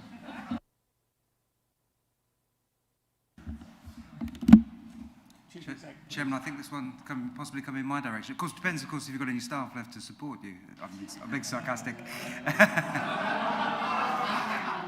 I couldn't resist it. So it doesn't cause us any issues at all. It depends on the nature of the committee model that you adopt if you go down that route. So obviously there's a variety of different types of committee model in the same way there are a variety of different cabinet models. Obviously you don't have the full-blown version of cabinet model at the moment. So for example, although you have portfolio holders, they don't have direct delegated powers to be able to make decisions without bringing them back to cabinet.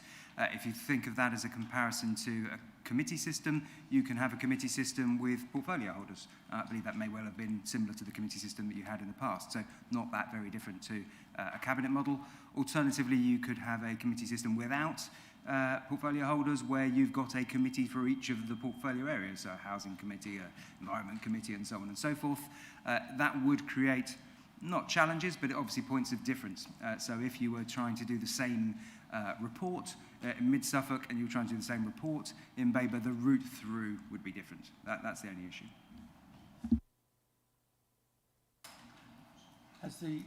Councillor Lindsay. Yeah, just to explain why I accepted this amendment. Whatever happens today, whatever we talk about today, I'm told, we can't legally decide on going to committee system today, even though I would like to, because 5 years isn't up until December the 20th. So we'd have to have another debate anyway. And that's why my motion said, original motion said, consider moving to committee system, because we have to have that debate. So, you know, so I think it's reasonable to have that debate when we're allowed to have it, and I hope that people will vote the way I want, which is to have a committee system. But you know, it may not be so. Councillor Ward, do you wish to add anything? No, I don't think so. As Councillor Lindsay has indicated, the substantive debate will take place in the new year at some point. So that's when we'll have the real fun and games. So I will now ask the Corporate Manager, Governance and Civic Office to conduct the electronic vote. Thank you, Chair. Last one of the evening. That motion is now as amended. If you could cast your votes, please. Thank you.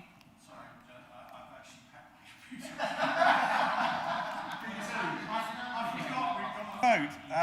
Would you like to place it I'm manually? for the motion. For the motion. Thank you. And Councillor Mabry? Anybody else who's packed away? Can we just do hands up then, please? Yeah. That's carried anyway. Thank you. We do that, doesn't Simon. Do you want to close the meeting?